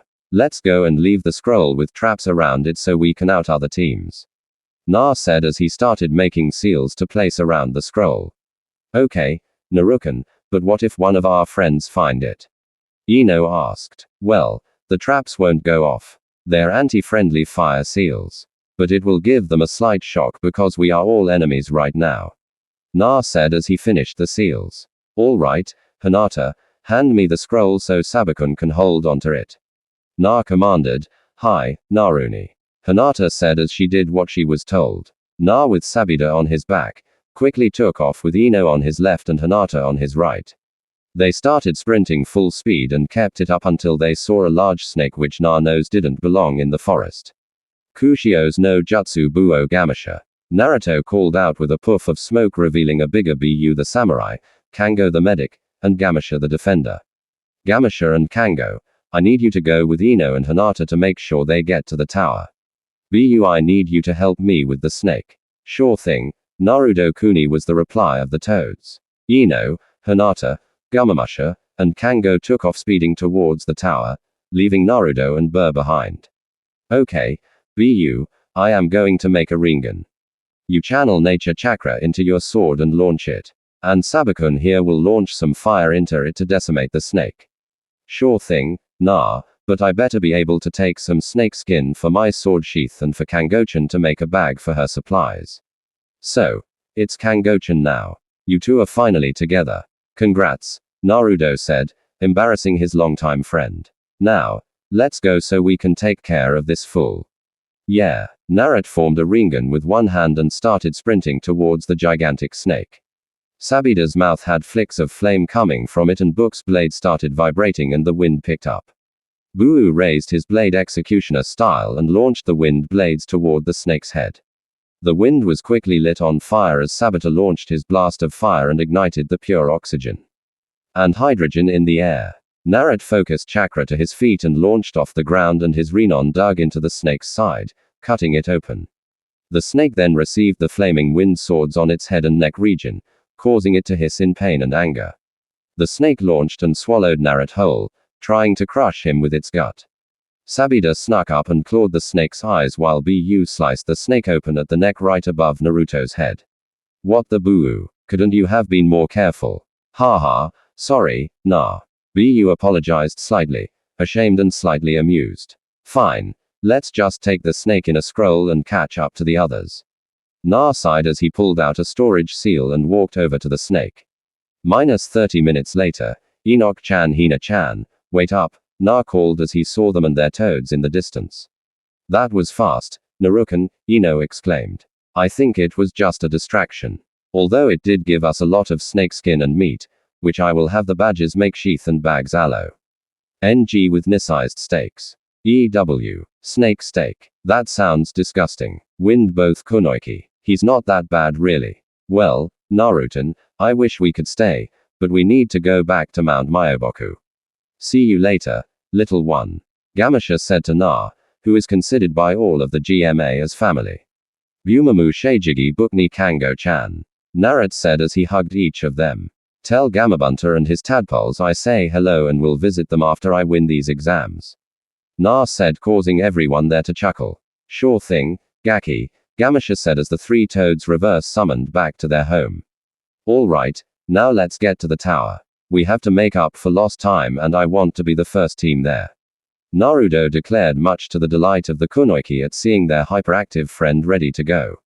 The team trained by the Sannin and one Sonin disciple pushed chakra to their feet and took off at breakneck speeds and even lowered their weight and resistance seals so they moved even faster. In a matter of 2 hours and a couple minutes, the team made it to the tower just before the Sand siblings did. Hey TMCH-chan, Guru, Kangaroni, Narut and Ino called out. Narukan, Enoch-chan, Tamari called as she ran up to them. How did you get her so fast? Ino and Tamari asked at the same time. Well, we have Gar to take out strong opponents, Kanguro to sneakily attack and me to send them away. Tamari said, well, we have me and my super strength and mind techniques. Hinata with her poison Juken and Byakugan and Narut with his Fujutsu, Taijutsu, Enjutsu, and everything else. Ino said, so, let's go into the tower, everybody. Naro said as he and Kanguro unrolled their scrolls and appeared, Baki and Aruka to congratulate them. Wow, Narokan, you are here first with a Sunyuna team. Congrats. Did you two work together? No, we got here right before Tamchan and her brothers got here. Narut said, earning a joking whine from Tamari. Hey Baki-san, you finally mastered the wind element. Hi Na-san did, but little Tamari is catching up exponentially with me already. Really, Tamchan, that's great, Na said as he hugged Tamari and gave her a quick kiss on the cheek. Well, how about we take you to your team rooms now? Aruka and Baki suggested. Since you all are first, you can choose which ones you want to live in until the prelims. Alright, Enoch-chan. Hina, you two can decide on which room we take. Narut said tiredly. Alright, we will take one of the master rooms. Ino said as she knew the history of the tower being a Senju headquarters in the Waring clan's era, and the Sand siblings will take the other one next to ours. Enkone has the first one, right? Hi-chan, Oruruka said, amused at how she was taking charge and proud that she actually learned extra from what he taught. Summary of next 4 days. Day 2, Iowa team arrive. Day 3, Anbu show up. Day 4, Team 8, Usuzu Team Haku arrive. Day 5, Team 7, 9, 10, Kabuto, Kumo, Team C, and Simui and Odo arrive. Summary end. Attention. All Genin come to arena right now or you will be disqualified and kicked out of my home. Enko's voice rang out through the tower. All right, you heard Anko-chan. Let's go to the arena, Narut said as they started walking off. In the arena, all right, maggots, listen up, Enko called out, getting everyone's attention. Thanks for that, Anko, snorts, Chan, came the voice of Hirozen Serbi. Listen up, young ones. These exams are one of the true challenges you will ever face. We live in a time of relative peace with only minor battles. These exams are a replacement for war to show our own nation's strength. These exams replace the unnecessary bloodshed and slaughter. They keep the fights restrained so no innocents die. But this is only delaying the inevitable of more war. So we use these to strengthen ourselves and hopefully delay the wars for long enough so that someone may find a way to bring true peace or we are all united against a common enemy. Do your nations and cage proud and fight with all your might. Prove your worth and show you should become Shunin. Show both physical and mental strength and compensate for your weaknesses. May the will of fire guide you all down the righteous path to peace. Now Hayat Gecko, your third exam proctor will speak to you. The Hokage lectured and then let Hayat take the stand. Cough. Thanks, Hokage-sama. Cough. All right, as of now, cough. There are too many of you. Cough. We will need to hold a preliminary session to shrink the amount down. Cough. Names will be randomly chosen. Foe battles. Cough. Hayate announced in a large flat screen appeared and flashed through names. Cough. Will Hakuyuki Mamaki and Omoi come down here to fight? Cough. Okami. What if I get seriously hurt and can't become a ninja?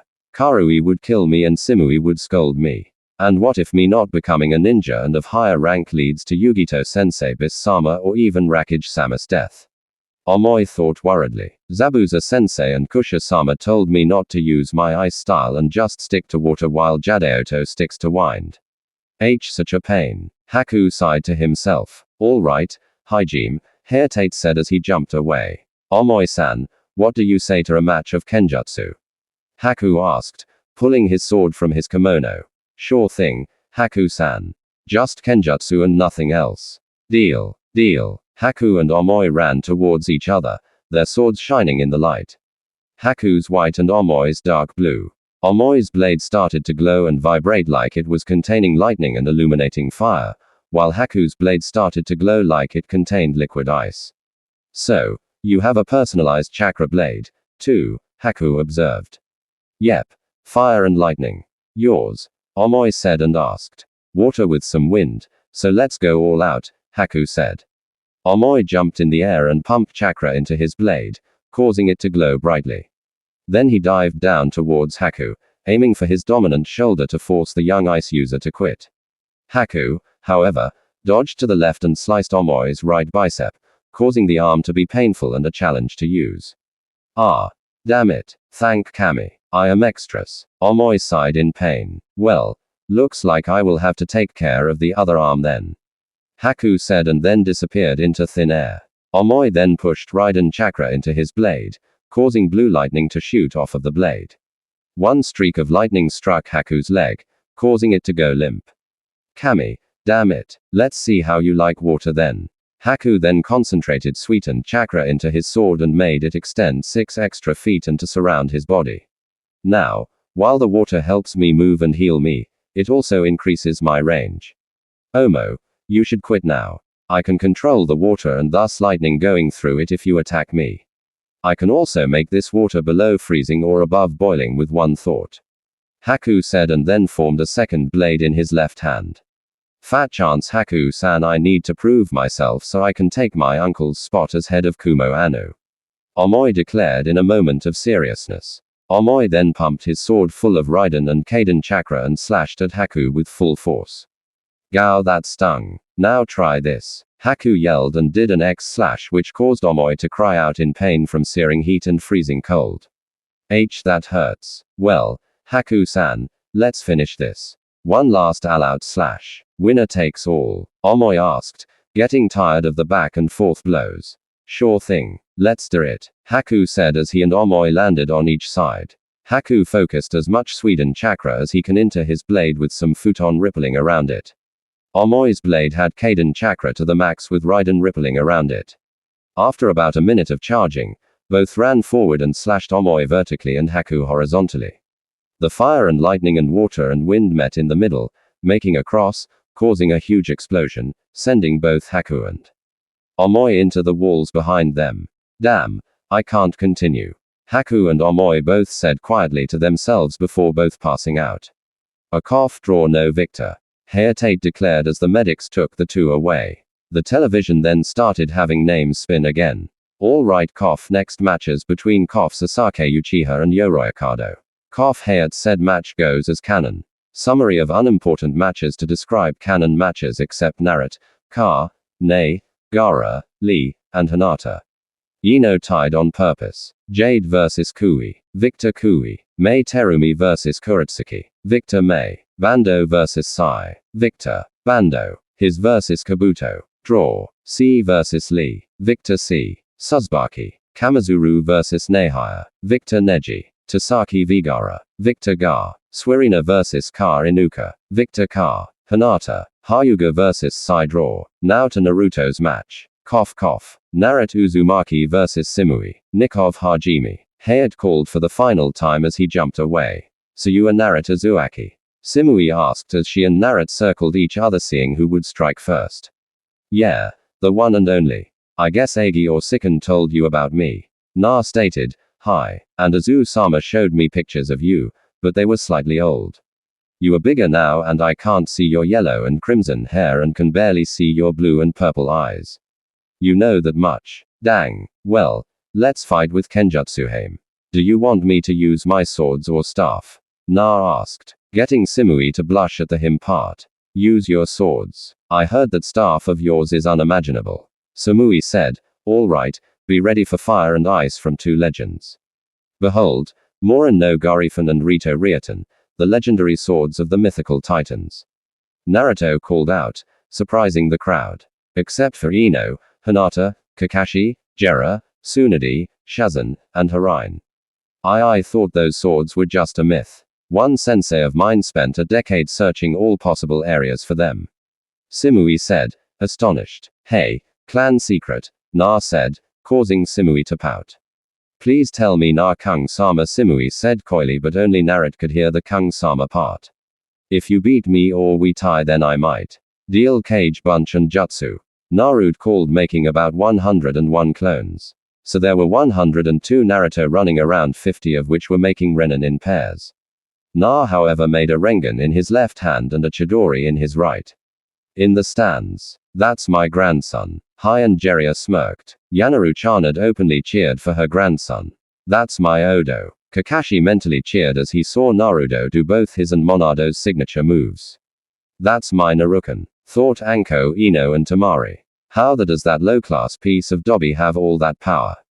It should be mine. I should demand that I be taught Fu and Jutsu so I can negate his Fujutsu, so I can take those Jutsu as they should belong to me. Then Suiran-chan and I will make the Uchi even more powerful and destroy anyone who goes against us. Sasaki seethed. Just then Sasaki fell to the floor, clutching his neck in pain and agony. Enko and Kakashi grabbed him and used Shannon to go place a seal around his hidden curse mark. Back in the field. All right, Simui, we will just use Kenjutsu, Naruto said before shoving his swords into the ground and lowering his resistance and weight seals to 0 and activated the weightless seals completely on his swords. Be ready. I am going to go all out now, Naruto said as he disappeared into thin air. Simui quickly pulled out her katana and tanto. Katana in a normal one-handed attack hold, and the tanto was in a reverse defensive grip. Where are you, Naruto-san? Simui asked out loud as she looked around. Behind you, Naruto whispered as he did a cross slash, which Simui barely blocked. Ah. Damn, that stung. Chakra conductive. Yep. The best metal available was put into these swords along with gems representing each element when these two are together, with the futon and dodon being shared by both. Kaden Raiden are exclusive to Morino Garifan, while Sweden is exclusive to Reo Ryoten, with futon being more on this side. Also, dodon is 50-50. Naruto explained as he and Simui traded blow after blow, slash after slash, and stab after stab. Amazing. You have to let me see them sometime. Simui said, genuinely intrigued. Sure thing. Now see how they work when combined, Na said mischievously. What do you? Simui started to ask what Na meant until it happened. Na slammed the blades together at the hilt, causing them to join together and make a two-sided long sword with white and brown stripes over both, blue on the bottom and red and yellow on the top. A huge surge of pure raw energy exploded out, causing a huge dust cloud to form and then harden around T. He too, blonde ninja. What is this? Simui asked in astonishment. This is an easy effect from these two blades coming together. Usually, it turns the dust to lava, but I didn't want anyone to see this except you, cause, you know, a ninja needs their secrets. Na said as he readied his blades. All right then, Naran. I will keep your secret if you win. If I win, you come with me to Kumo for a month to help me train and forge my own blade. Deal. Sure thing, Na replied as he started twirling his blade around in his hand.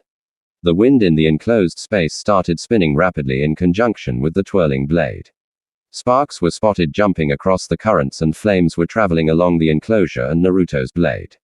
Simuaheim, welcome to my maelstrom globe. Na yelled as he and Simui were lifted up and thrown towards each other on the outside.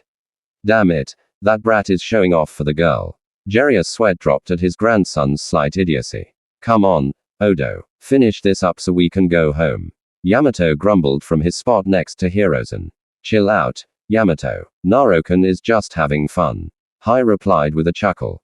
Just then, the orb lit up from the streaks of lightning inside and the small fire circling the inside. Na and Simui could be seen as shadows colliding and repelling each other. Some lightning passed through the shell and entered the stadium and shot in every direction. One even struck the demon of the mist's side, causing his Azu genin to giggle and chuckle at him. Back inside, Harem, I suggest you give up now. This one move will be the end of the match, and I rather not use it on such a beautiful young lady. Na said sincerely, well, Naren, you are convincing, but I wouldn't be able to become the best if I turned down this match. Simui said as she got in a defensive stance, suit yourself, Harem. I just hope Eiji-sama doesn't get too mad for you being injured for close to a month. Na said as he started charging his blade full of chakra. Get ready to feel the full power of the legendary Azuzu Scra no Hakai.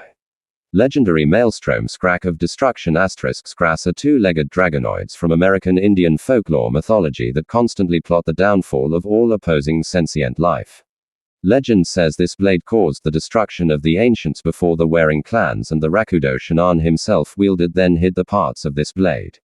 Na said as he charged his blade full of chakra and launched chakra blades at Simui. Oh, so not cool, Simui said as she narrowly dodged a few slashes while receiving a few cuts on her arms and legs. Fu and Na called out as seals appeared in the air on paper slips around Simui, locking her in a prison where she can't escape unless Naruto dies or loses all his chakra. Please give in now, Samui Harem. Na asked softly. Fine, I give na, Simui said, sighing at the end with a soft smile at finally finding a possible companion. Okay, Simui Harem, I am going to let you out and carry you as the cuts weaken the muscles and will power to move as well. Sorry about that, and don't worry. I will help you forge your own blade and improve your kenjutsu 1000-fold, Na said as he caught her, and the orb fell to dust and disappeared like it was never there, Naruto's blade back into and sealed as well. Na Uzumaki cough wins. Hayate called out. Naruto then jumped up to the stands next to Omoi and Karui and carefully set Simui down while placing a med seal made by Jera and Sun unit full of nature chakra on her right bicep so she has faster natural healing. Will all the winners step down now please? Hayate ordered and then coughed a few times. Naruto, Ka, Neji, Ga, Karui, Shikamaru, Dosu, Shino, Si, Bando, Mei, Kanguro, and Tamari went down to the field. Sasaki was unconscious from the sealing of his cursed seal. All right, you will cough, each draw a number and then cough. The matches will be declared for the finals. Cough. 1. C. 12. Shikamaru. 8. Ka. 3. Tamari. 4. Do 6. Shino. 10. Kanguro. 2. Naruto. 9. Bando. 5. Nei. 14. Ga. 7. Mei. 13. Kui. All right. Cough. Sash Yuaha is now number cough. Asterisk 11. Hayate. I will take the reins now, called out a ninja from the stands. Hayate leapt back up to the Hokage while a new ninja hopped down. I hope you all were paying attention to your opponents as you will need to prepare for everything now. The new proctor said, my name is Genma and I am your proctor for the third exam. Now the matches will be till one or both ninjas are unable to fight. The matches will be as follow. Match 1 C vs Ga. Match 2, Naruto vs Karui. Match 3, Tamari vs Shikamaru. Match 4, Dosu vs Sasaki. Match 5, Nei vs Kanguro. Match 6, Shino vs Bando. Match 7, Mei vs Ka. That is the first round. Second is the winners of their respective rounds versus the one above them. 1v2 3v4, 5 vs 6, 7 gets a rest and so on and so forth. You all have a month to prepare starting tomorrow, so don't waste a single millisecond. Dismissed. Genma ordered and the Chunin hopefuls quickly and silently left the arena to go to their sensei. So Jiraiya Jijusunid Bar-chan, what are we going to be doing for the month? Naruto asked calmly. Well, we are going to divide the schedule into 4 sections as you have exactly 4 weeks and 2 days before the exams. The last 2 days will be days for you to rest, relax, and plan. Said. Yeah, now here is the schedule for all 4 weeks. Jiraiya said as he handed Naruto a piece of paper. Okay, let's see what this says. Week 1, 5 a.m. Wake up and get ready includes reattaching weights and eating breakfast. 6 a.m. Morning stretches. 6:30 a.m. Start physical exercises. 4 laps, then 20 push-ups and curl-ups, then 10 pull-ups. Repeat until time is up. 8 a.m. Chakra control jutsu theory. Fu and Jutsu study. Utilize Kage Bunshin 25 in each group. You personally attend Fu and J Jutsu study. 9:30 a.m. Practice known and used jutsu with Itachi and Hashi. 10:30 a.m. Practice 2 new jutsus with Jiraiya. 11:30 a.m. Senjutsu theory with Fukusaku Toads Den Badger and Maria Shinjin Walrus. 12:30 p.m. Lunch. 2 p.m. Practice all jutsu practice that day with Kage Bunshin. 5 p.m. Tai Jutsu practice with Kumari. 700 page M. Self practice with Kurisukatsun. 900 page M. Spar to relax with resistance seals and weights seals active but normal weights off. 10 p.m. Sleep. Note increase weights every time you get used to them. Holy, that's a lot to do for the first week. Narrate read and then complain from seeing all the work. Watch your language, Gaki. And you are not a Nara, so laziness is not allowed. Plus, you have super healing from your family genes and Yoko and eventually Senjutsu.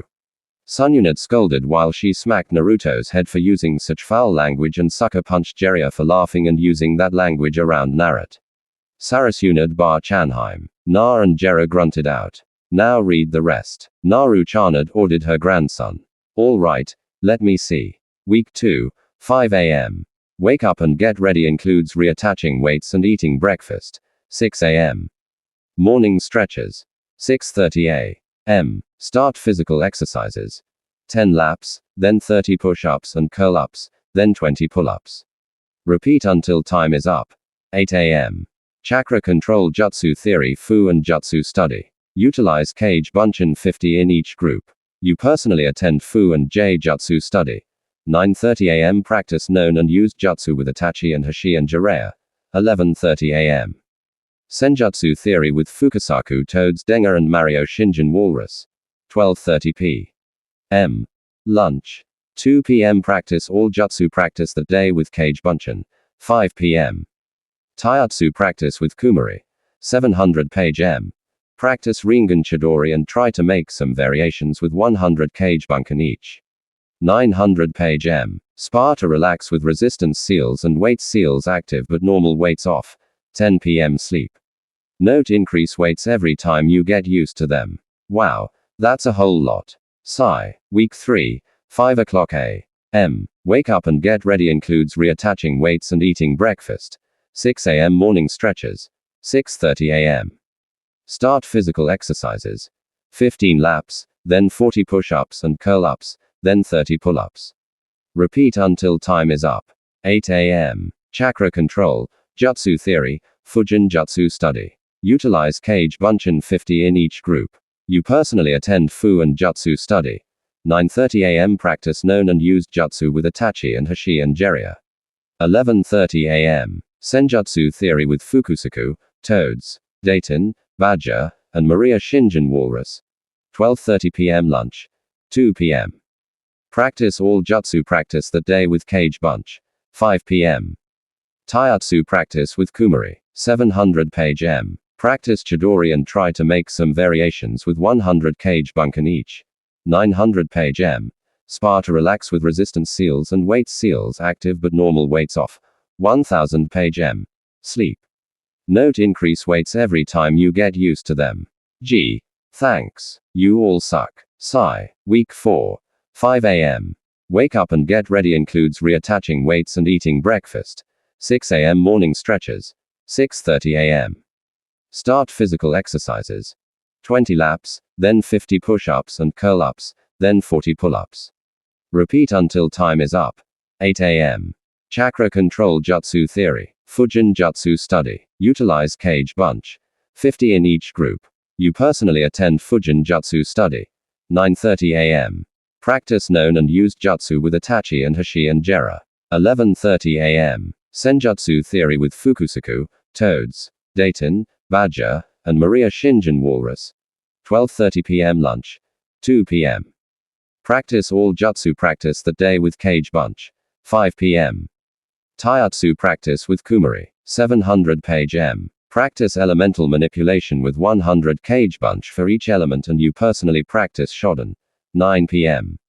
Spar to relax with resistance seals and weight seals active but normal weights off. 1000 page M. Sleep note. Increase weights every time you get used to them. Really, all this, it seems like overkill to me. Naruto sighed as he finished reading it all. You will need all the training you can get.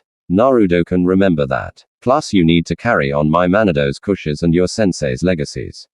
Why else would Kakashi teach you Chidori? He knows you will be his legacy in all but blood and will guide his kids. Hell, even Hisan sensei knows you will take care of Konohamaru when Asuma is busier as his sensei. Jiraiya said with a small smile. Really? Why you all have that much faith in me? Na stuttered out in shock, a new flame lighting in his soul. To truly be the best. Yes, Naruto-kun, we do. Came an elderly voice behind the group, promptly spooking the young shinobi, but not the two Sannin. Here is and sneak up on me. Na jokingly wed as he gave the man a hug. What? And not show you what it's like? Hai chuckled as he hugged Na back. Haha, fine, you got me there, Gigi. So before my training starts tomorrow, can we all go out for Ichiraku ramen? Na said and asked. Sure thing, Naru-chan, Susanade said as she, Jiraiya, the Sandaime, and the heir to Usuzu walked to their favorite ramen stand. In the ramen stand, Gigi and Aroi, is anyone going to be joining me at all? Hey, don't call me that, or at least not in public. Jiraiya wed, yes, Konohamaru is going to join you during the theory studies and Fujitsu studies. I also want him joining you for the Senjutsu studies and some Kenjutsu specifically with the staff's practice. Heroes and Serbi answered between bites. Sweet, so does that mean Sensei will be joining occasionally too? Na asked after his third bowl. Yes, he will also help with some futon manipulation. His said while Sunyunad and Jiraiya snuck away to send some money and Supero bunch to Razu Nuni and help Kusha S. More. Overview of Naruto's month of training. Na followed his schedule to the dot with Konohamaru and Asuma popping up occasionally. Na got one break a week about 10 to 15 minutes which he spent playing shogi with Shikamaru or Asuma to help his tactical thinking.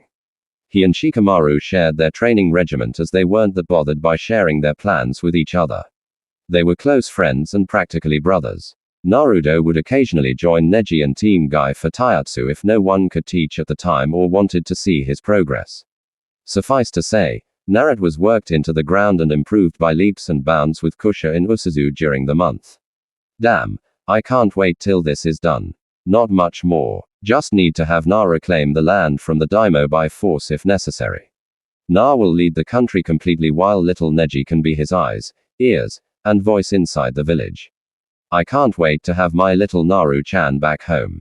Kusha said to herself as she, the clones, and some adult refugees from Kiri were finishing up the outer wall with the inner wall halfway done. Takes up a majority of the island, which the lava uses helped rebuild a bit. It is kind of like Boss singing Sea from Avatar, which I don't own either, but a lot nicer country farmland one with nature and decorated with Azu Senu and Namikaze crests with a few other clan crests like the Tarumi K. And Yukiao finally have the first wall of defense done, the second halfway done, the city buildings are being raised and so are the country buildings, said a random refugee. Yeah, it's so beautiful and will become a great home, said another refugee. Well, Kusha-chan, all that's left is the inner wall, a few buildings, more plants, and the division of the fields here. What do you think should be done next? Asked a clone of Jiraiya. Well, let's divide the land into eighths.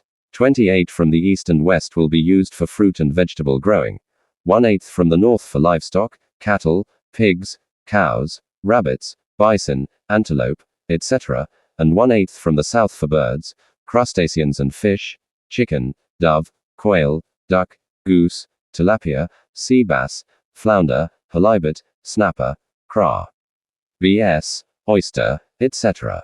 The extra 28s will become a place to hold exotic animals and stay wild, like the Forest of Death in Konoha, Kusha said as she was visualizing ways to make her new home great and self-sufficient.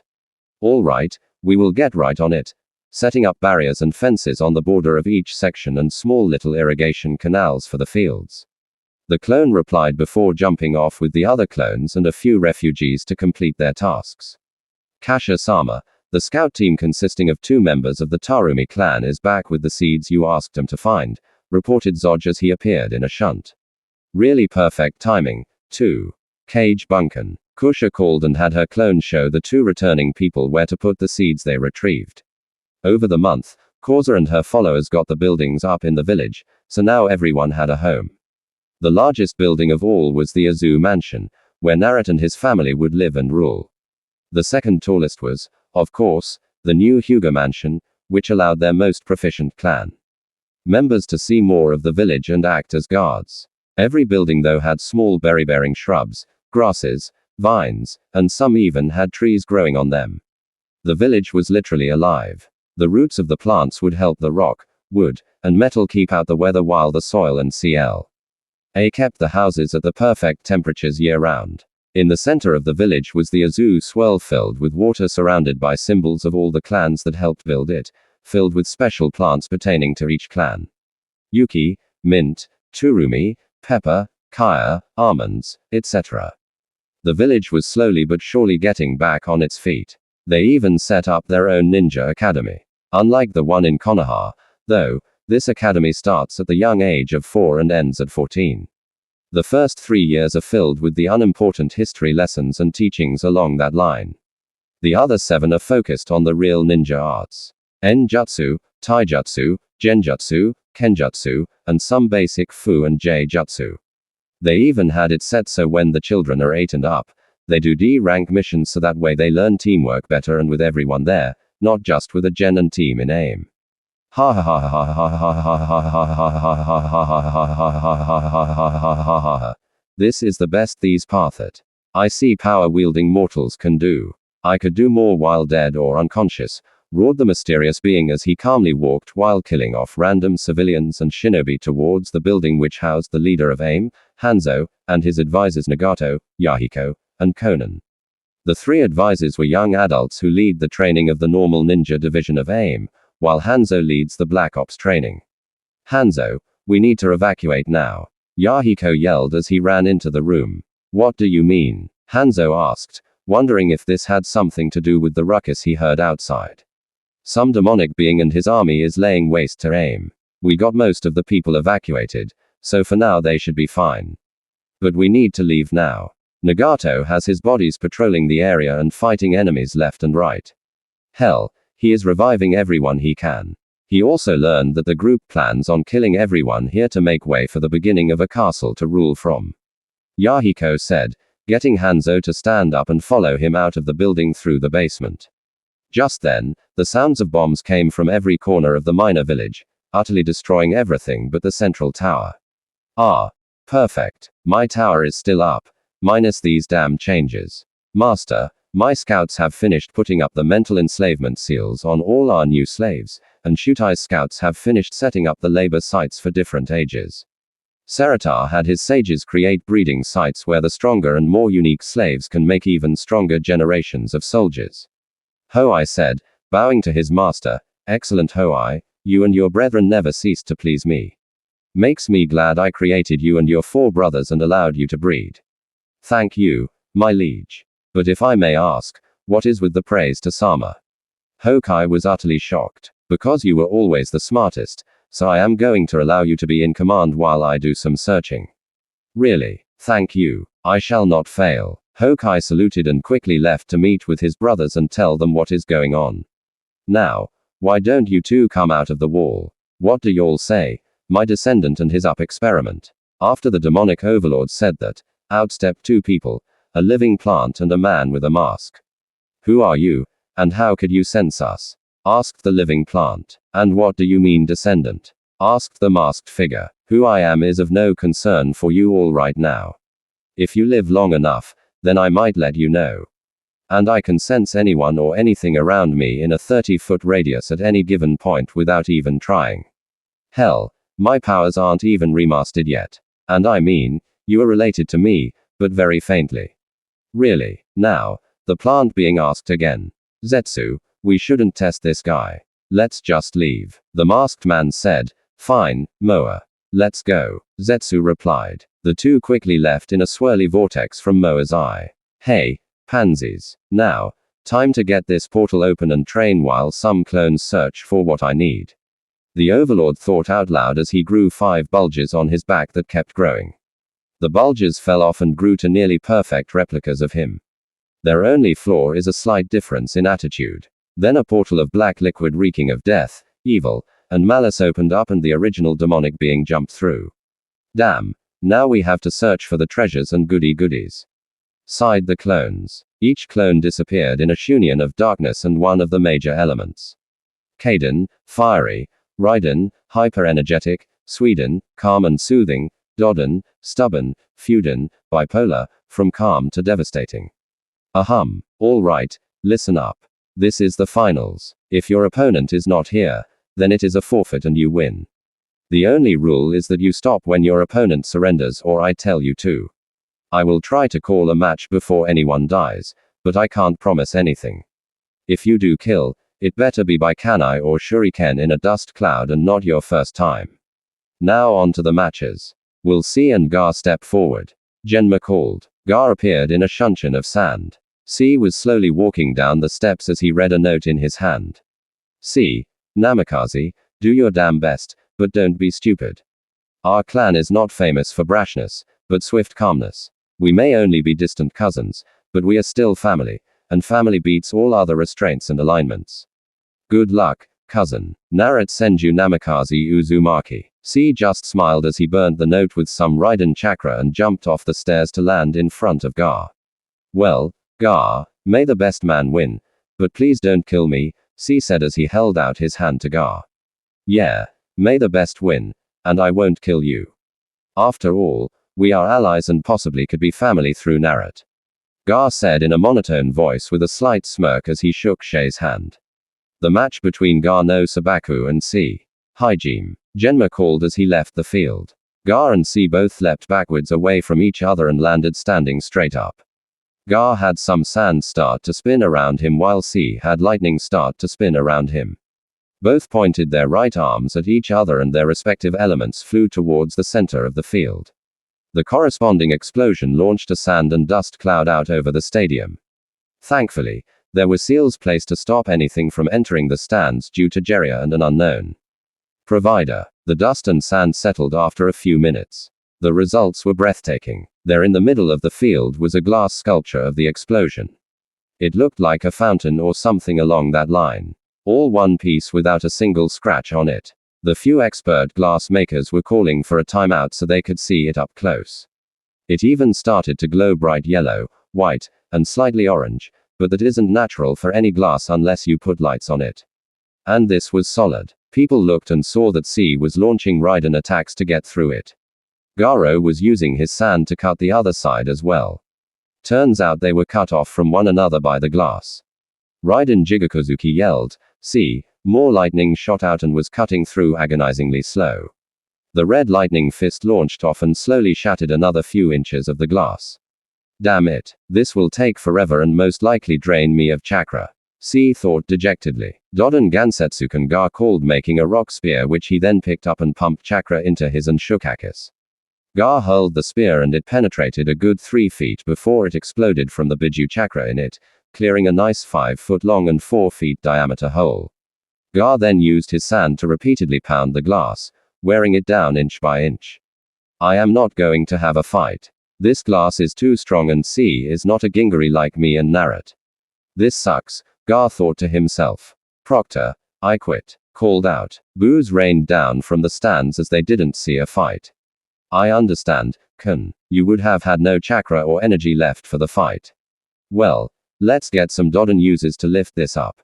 Genma called and 10 Dodon specialists appeared and created a huge pillar to lift the glass up and then formed a diagonal wall to slowly slide it down in one piece.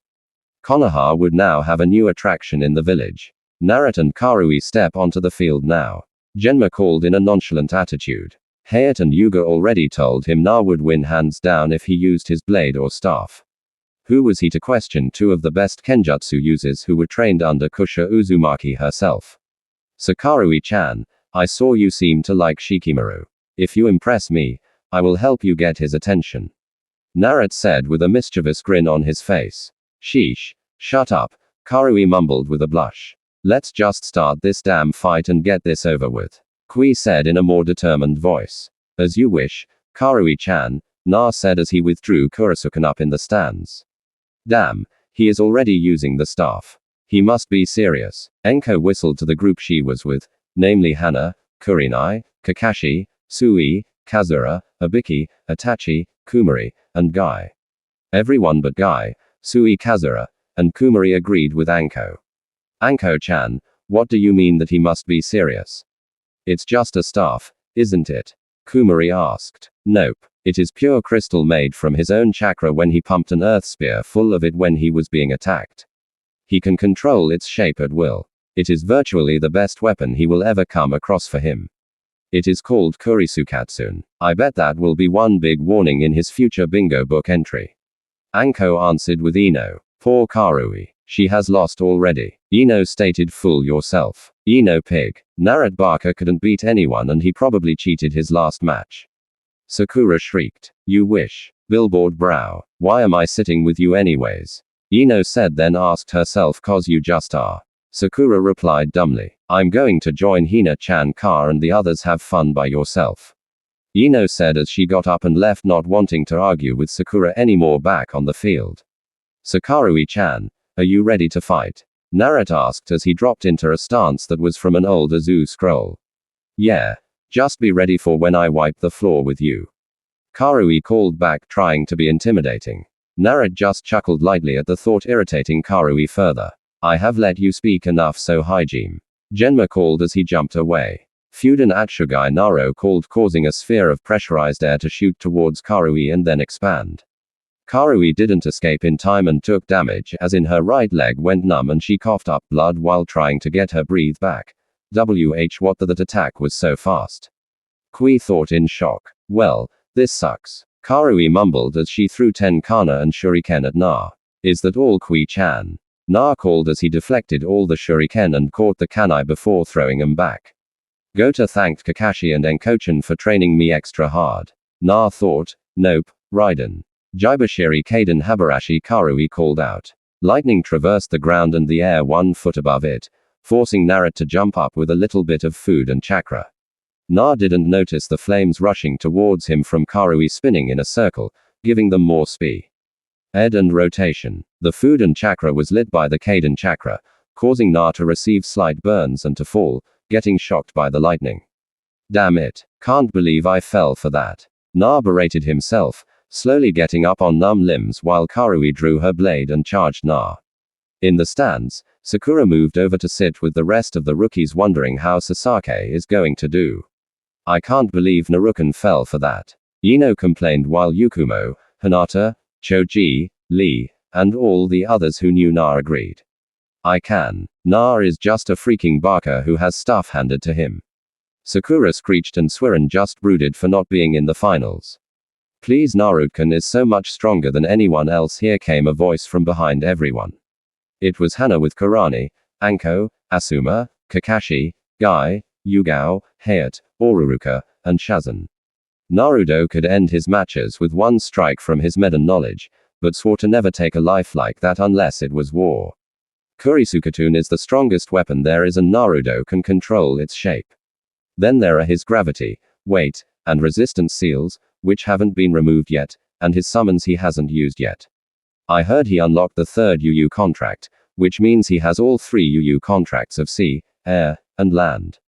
Shazan said as she and the other Kunoiki giggled at the Genins, flabbergasted faces. Tuan also said he is a possible candidate for the Serbi clan contract.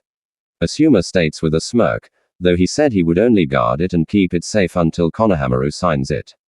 Asuma went on, Sakura, you never look beyond the beyond. Underneath, the hidden in the hidden.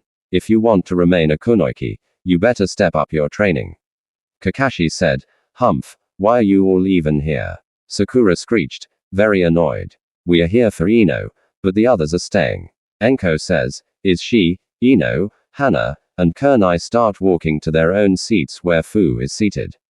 Asuma sensei, is Narat-san really that strong? Swiren asked, pretty much, yeah, he trains his off and adapts everything to his own style, so no one can understand it. Not even an Uchiha using their sharing. Kakashi and Itachi both proved that. Orma stated in the cage booth. Hokage-sama called Azumo. Yes. Ormokan Hirozen replied calmly. The Jiraiya Samus and Narat-kun seals and GMA summons alerted us to approaching Habi's snake summons and a small contingent of missing nin wearing Odo headbands. Almost said, slightly shocking the Hokage Raikage and K's cage. Well, let my old student come then. We 3 Kage can handle him and our ninja here can take out their forces. Hi, said Azar, and Iron nodded. Hi, Hokage-sama, Azumo said as he went back to his post. The 3 Kage made Kage Bunchin and sent them out to start fighting the invaders. Back on the field, Naruto swung Kuri's Rukatun and knocked Karu's sword out of her hands. Then he channeled chakra into his staff and changed it into a kind of vice and wrapped it around Karu's head, lifting her up. Karui-chan, I suggest you give up now. No way, nah. I could kill you multiple ways right now and you would look worse than shredded cheese. Fine. IF forfeit. Naruto Uzumaki is the winner. Genma called. The crowd roared in applause and hate. Next match, Tamari vs Shikamaru. Same as canon. Next match, Dao vs Sasake. Genma called after Tamari won her match. Neither Dosu nor Sasake appeared. Dao of Odo and Sasuke of Konoha appear on the field. Now, Genma called again. Still no one appears on the field. Fine. Then, Sasake, Uchi and Dosu are deemed tied in a forfeit. Genma called out, much to the annoyance of the civilians. Next match, Neji vs Kankuro. Genma called out. Ne appeared in his Hyuga assassin outfit, and Kankuro appeared with a bundle on his back and 2 scrolls on his sides. Kankuro-san. Good luck, Ne said. You too, Neji-san. Kankuro replied with a smirk. Hajime, Genma called. Neji in a burst of pure speed shot forward to attack the puppet, uses chakra points. Nice, right index and middle fingers are pointing straight out as he gets up to and hits him in his knee. Quote exclamation mark. Kanuro said through grit teeth as he lost the use of his leg. Kankuro pulls out 2 scrolls and a cloud of smoke appears. When the smoke settles, Kankuro is gone and there is a huge salamander puppet and a dragon humanel looking puppet. Well, Neji-san, let's see how you can handle Black Salamander and Gekko. Kano shouts from inside Black Salamander, which then grows spikes along its shell. If I juke the dragon human puppet in the head quickly, then that should hopefully take care of it. Then I can work my way through the salamander. Neji thought to himself as he charged forward to strike the puppet. As Neji neared the puppet, he realized he played into Kanguro's trap as the puppet's chest opened up, releasing a cloud of paralyzing gas. Ne couldn't escape. His body fell to the ground with a solid thud, unable to move at all. Ha! Looks like I have won. Neji-san, Kanguro said as he climbed out of Black Salamander, his leg now with supports tied to the sides. Here, I will. Yanko was cut off and fell to the ground.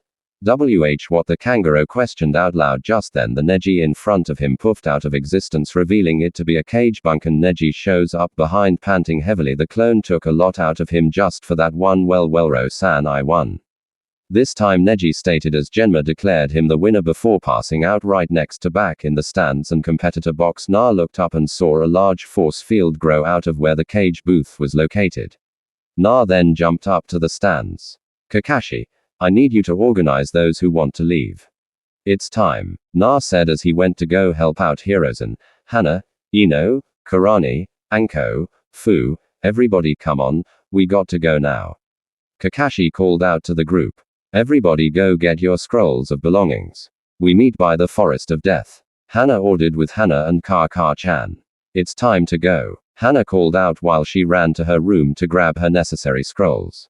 Hei ran to his room and grabbed his scrolls before going to seal the food in the kitchen and as much water as possible. All right, pups. I already have my stuff ready. Help me get the dogs.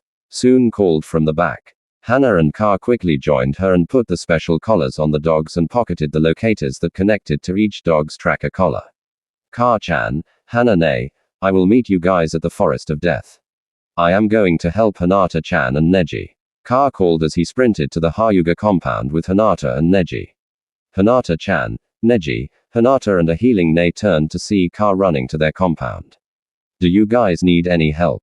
Ka asked, slightly out of breath. And not Hinata was replying before Ka grabbed hers and Neji's scrolls and sealed them into a small traveling scroll that Naruto prepared. Hinata and Ka helped Neji with getting to the forest of death as fast as possible. With Anko, Karani, Fu, and Ino, the group of 4 stopped at Ino's house to alert her parents and grab her scrolls before running to Naruto's apartment complex where a majority of supplies were stashed along with the other 3 scrolls. All right. Na said that there was a seal on the front side of the house. Let's find it, Karani said. It's not over here, Ino called. Not here either, Fu called. I found it, Enko called. Let me see it, Karani said. She then looked it over and it looked like the one Naruto described. All right, all four of us need to channel our chakra into it at the same time. 1, 2, 3. Now, Kurinai said, and they all channeled their chakra into the seal. Then the house shrank, folded up, and was sealed inside the seal, which floated down to land on Kurini's hand. KABOM. A massive explosion was heard from the Chunin exam stadium. Orochimaru, why have you returned? Hirozen questioned as Jiraiya appeared next to him and a barrier appeared around them. Kyuku, why not? I feel like killing you, killing Jiraiya and destroying this kami-damned village. Orochimaru shouted, damn it, Orochimaru, I will end this today. Jiraiya shouts as he starts to make a Rinnegan in both hands. Jiraiya jumps forward to slam them into Orochimaru. But a huge anaconda springs from the ground and Jiraiya has to use them on the snake. Kyuku, no you won't, Jiraiya, but I will. Orochimaru declared as he regurgitated his Kusanagi and charged. Orochimaru slashed at Jiraiya and cut his left shoulder down to his elbow.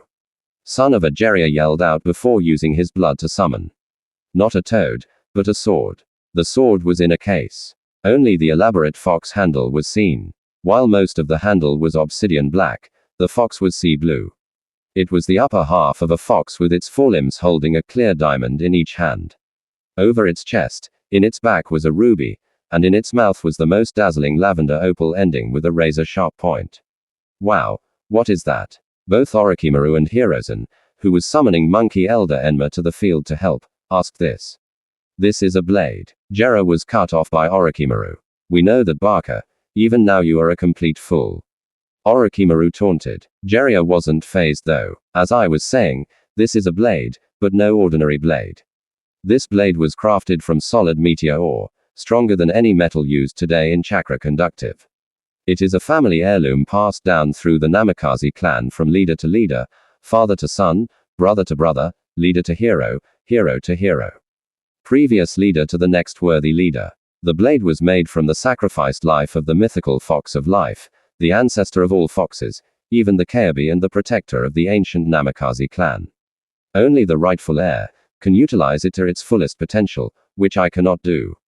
But I can still use it to destroy you, my fallen old friend, Jiraiya said as the case slowly started to split in half with steam pouring from the cracks. The steam started billowing out faster and all around the steam caused grass and flowers to bloom. Orochimaru and Hirozen went slack-jaw. This power was unheard of and Hashiyama Senju's fabled power wasn't even able to make plants grow out of thin air. Jiraiya-kun, that's amazing. So that is the fabled treasure of the Namikaze clan. Hi, but don't tell Naruto yet. He is not ready for it in the tests of the blade. What? But I can't do that to Naruto. He is like my grandson or great-grandson. And he is my grandson. Fine. Serbi grumbled as Enma transformed into his staff form and stretched to Orochimaru, flattening him against the roof. Gakuku. Sensei. This won't stop me. Orochimaru wheezed as he was being crushed before he dissolved into hundreds of snakes that squirmed away from his previous position and reformed at a safer distance. But this will stop you, Kyuku. Orochimaru yelled as dozens of clones appeared around Jiraiya and Hirozen before cutting them off from each other. Dodon Mudwall Orochimaru and one of his other clones called out, cutting off Hirozen and Jiraiya. Kushio's Edito Tensai. Orochimaru called out. 2 caskets rose from the ground in front of Hirozen and one in front of Jiraiya. Orochimaru, how dare you disrespect and dishonor the dead this way? Jiraiya and Hirozen both yelled. Orochimaru then threw Kana into each casket. I know he put it in their heads, but I feel like doing it my way, which melted into the casket. The caskets opened up and out stepped 3 people. Tobirama Senju and Sasake Serbi on Hirozen's side and Nawaki Sananju on Jiraiya's side. Nawaki, Jiraiya mumbled, shocked to the core. Tobirama Sensei Sanan addressed sadly with Jiraiya. Kyuku Jiraiya, now you have to fight against your late brother-in-law. How traumatizing, Orochimaru said before he commanded Nawaki to go all out. Jiraiya Sensei, what's going on? I can't control my body and you are old and I thought I died. I was with Tu-san and Kassen and Jiji-san and Bozen. I asked where NC-han was, but they said it wasn't her time yet. Naoki said while Jeria's eyes were watering. Naoki-kun, your sister is fine. She is safe. I wouldn't let anything happen to her. After all, she is my wife now. And I am sorry, but Orochimaru has forced you to come back from the dead to fight me against you will. Forgive me, Naoki, Jeria explained and requested in a sad, depressed voice. I understand, sensei, and congrats for finally earning her love.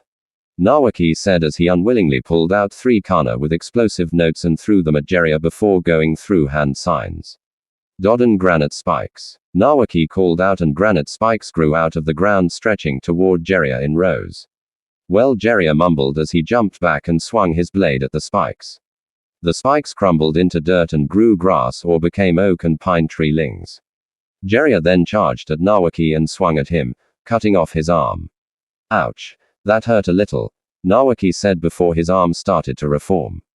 What? Your arm is regrowing, Jeria exclaimed as he created 3 shadow clones to all attack at once while Naoki was distracted with his arm. Dan, swamp of the underworld. Jeria clone 1 yelled out, trapping Naoki in the swamp. Kaden, fire dragon flame bullet. Jeria clone 2 yelled out, aiming to destroy Naoki so he could rest in peace again. Twin Ringan. Jeria clone 3 yelled out as he followed the fire dragon. The original Jeria was busy creating a suppression seal because he had a gut feeling the chakra attacks wouldn't return Naoki to the land of the dead. So he proceeded to create the most advanced Namikaze suppression seal he knew, second only to the Uzumaki Shinigami death seal. Jeria finished right as Naoki was mostly reformed. His gut and chest reforming from 2 renin holes and his body being reformed from scorch marks. Forgive me Naoki. Fu and Jutsu Kami harvesting. Jeria called out. The seal shined bright white and wrapped around Naoki, enveloping him in a bright light. Jeria saw Naoki's spirit rise out of the body towards the heavens. The body crumpled to dust and in the pile of dust was a white snake, one of Orochimaru's personalized pets. Jeria resealed the blade and started to pant until he ate a chakra pill. Then he heard someone call out. Jaria Jiji. Na called as he caused an opening in the barrier with some demonic chakra. Roy needs some help, Na asked after he landed with a fox-like smirk. Sure. Gaki, sure. Jeria said as he and Naruto got prepared to fight Orochimaru's clones with Hirozen Tobirama Sensei San how could yo. You Orochimaru Hirozen yelled out Hisenkan, it's so great to see you again my student, but you are so old, Tobirama said with a smiley. Sensei, I am haha, but I have been alive longer than you have now and I have led Kanaragaka to victory among the last 2 great shinobi world wars into the strongest of LL hidden villages into peacetime. Hai said warmly, Hirosenkan, you have succeeded all my expectations, my son. You are truly great. I am so proud of you and I know your mother is too. You do the Serbi name proud and I know you will continue on to greatness. Sasake Serbi said, thanks to San Hissen started to say before his father and sensei yelled out in pain. Here kill us now. Sasake Sarutobi and Tobirama Senju yelled out as their eyes became blank and they were forced to attack Hiazen. Their minds were wiped, the jutsu were lost, and they became chakra-enhanced brutes only capable of taijutsu. Enma, my old friend, it's time to fight again, but this time we perform the K-jutsu. You don't mean that K-jutsu, Heen? Enma asked, shocked. Yes, I mean that one. Hai said. Enma and Hirozen leapt back to dodge a chakra-enhanced punch from the elder Serbi and a chakra-enhanced kick from Tobirama. Kinjutsu bodily combination. Hirozen and Enma called out. A bright light surrounded them. As the light faded, there was a 7 feet 6 in man with large bulking muscles, an angular face, and black gray hair on his head, arms, and legs. Well, let's go, shouted the combined Hazen and Enma, aka Su. Siru launched forward and slashed at Sasake Sarutobi and Tobirama Senju, causing both to fly back with gashes across their chests. Siru then ripped Tobirama's arms off and threw him into the air to drive his head into the ground. As Sasake Sarutobi ran towards him, Siru straightened all his fingers on his right hand and drove them through the Serbi's chest and out his back. As Siru retracted his arm, he was kicked in the back by a reforming Tobirama. Siru got up from the kick and pulled out a large katana and sliced Tobirama in half and used a basic Kaden jutsu to burn both halves. Then Su impaled Sasake Serbi's head with the katana and channeled Kaden chakra through the blade. Then Su split back into a panting Hazen and Enma. Enma went poof and back to the monkey realm. Hai created 2 shadow clones each to perform the Shinigami death seal while the original fought Orochimaru. The clones on this side were destroyed by the fighting or just melted away. Orochimaru, it's time to pay for your sins. Your payment shall be your life extinguished from this planet. Hirozen yelled with unbridled fury. Kyuku, try to stop me. Sensei Dodon, Earth Dragon Projectile. Kaden, Inferno Dragon Projectile. Serbi shouts out in repeated succession. Food, Wind Cutter, Sweden, Water Pistol. Orochimaru successfully fired back. Saratobi then launched into the air throwing 10k and shuriken. Orochimaru pulls out the sword Kusanagi from his mouth snake. Shadow Shuriken Jutsu Shadow Kana Jutsu Kyuku Kyuku. Orochimaru chuckled as he blocked the shuriken and Kana Suti Clan K Jutsu Monkey Palm Obliteration. Saratobi shouted as he appeared behind Orochimaru. His left arm covered in a blue haze of chakra and his left fist covered in a raging, swirling, and violent haze of brown chakra. Oh she! Orochimaru started to scream until Serbi landed the punch in the center of his chest. All the chakra on Hirozen's arm and hand shot forward and went through Orochimaru. An explosion of force shot Orochimaru back and into a pile of mud and debris. Orochimaru's chest was basically gone. His heart and right lung were visible and his life was fading away. Hirozen's arm was now in terrible condition. It was bruised and shredded and bleeding. Just then, Jiraiya and Na appeared. Serbi Sensei Serbi Jiji. The 2 Namakazes rushed to the side of the eldest Serbi who just collapsed. Quick Narokan, summon Kango. Jiraiya ordered. Kushio's Kango. Na called. Kango, I need you to heal Serbi. Jiji, please. Naruto asked and begged of one of his familiars. Sure thing, Narukan, Kango said. Kango went to work trying to heal the Sandy Hokage until actual medics arrived as the sound for flay. After seeing Orochimaru taken down. So guys, what do you think about this Naruto story? Tell me your opinion in the comments. And if you want more Naruto what if stories, make sure to subscribe to Universe of Naruto. Thanks for watching.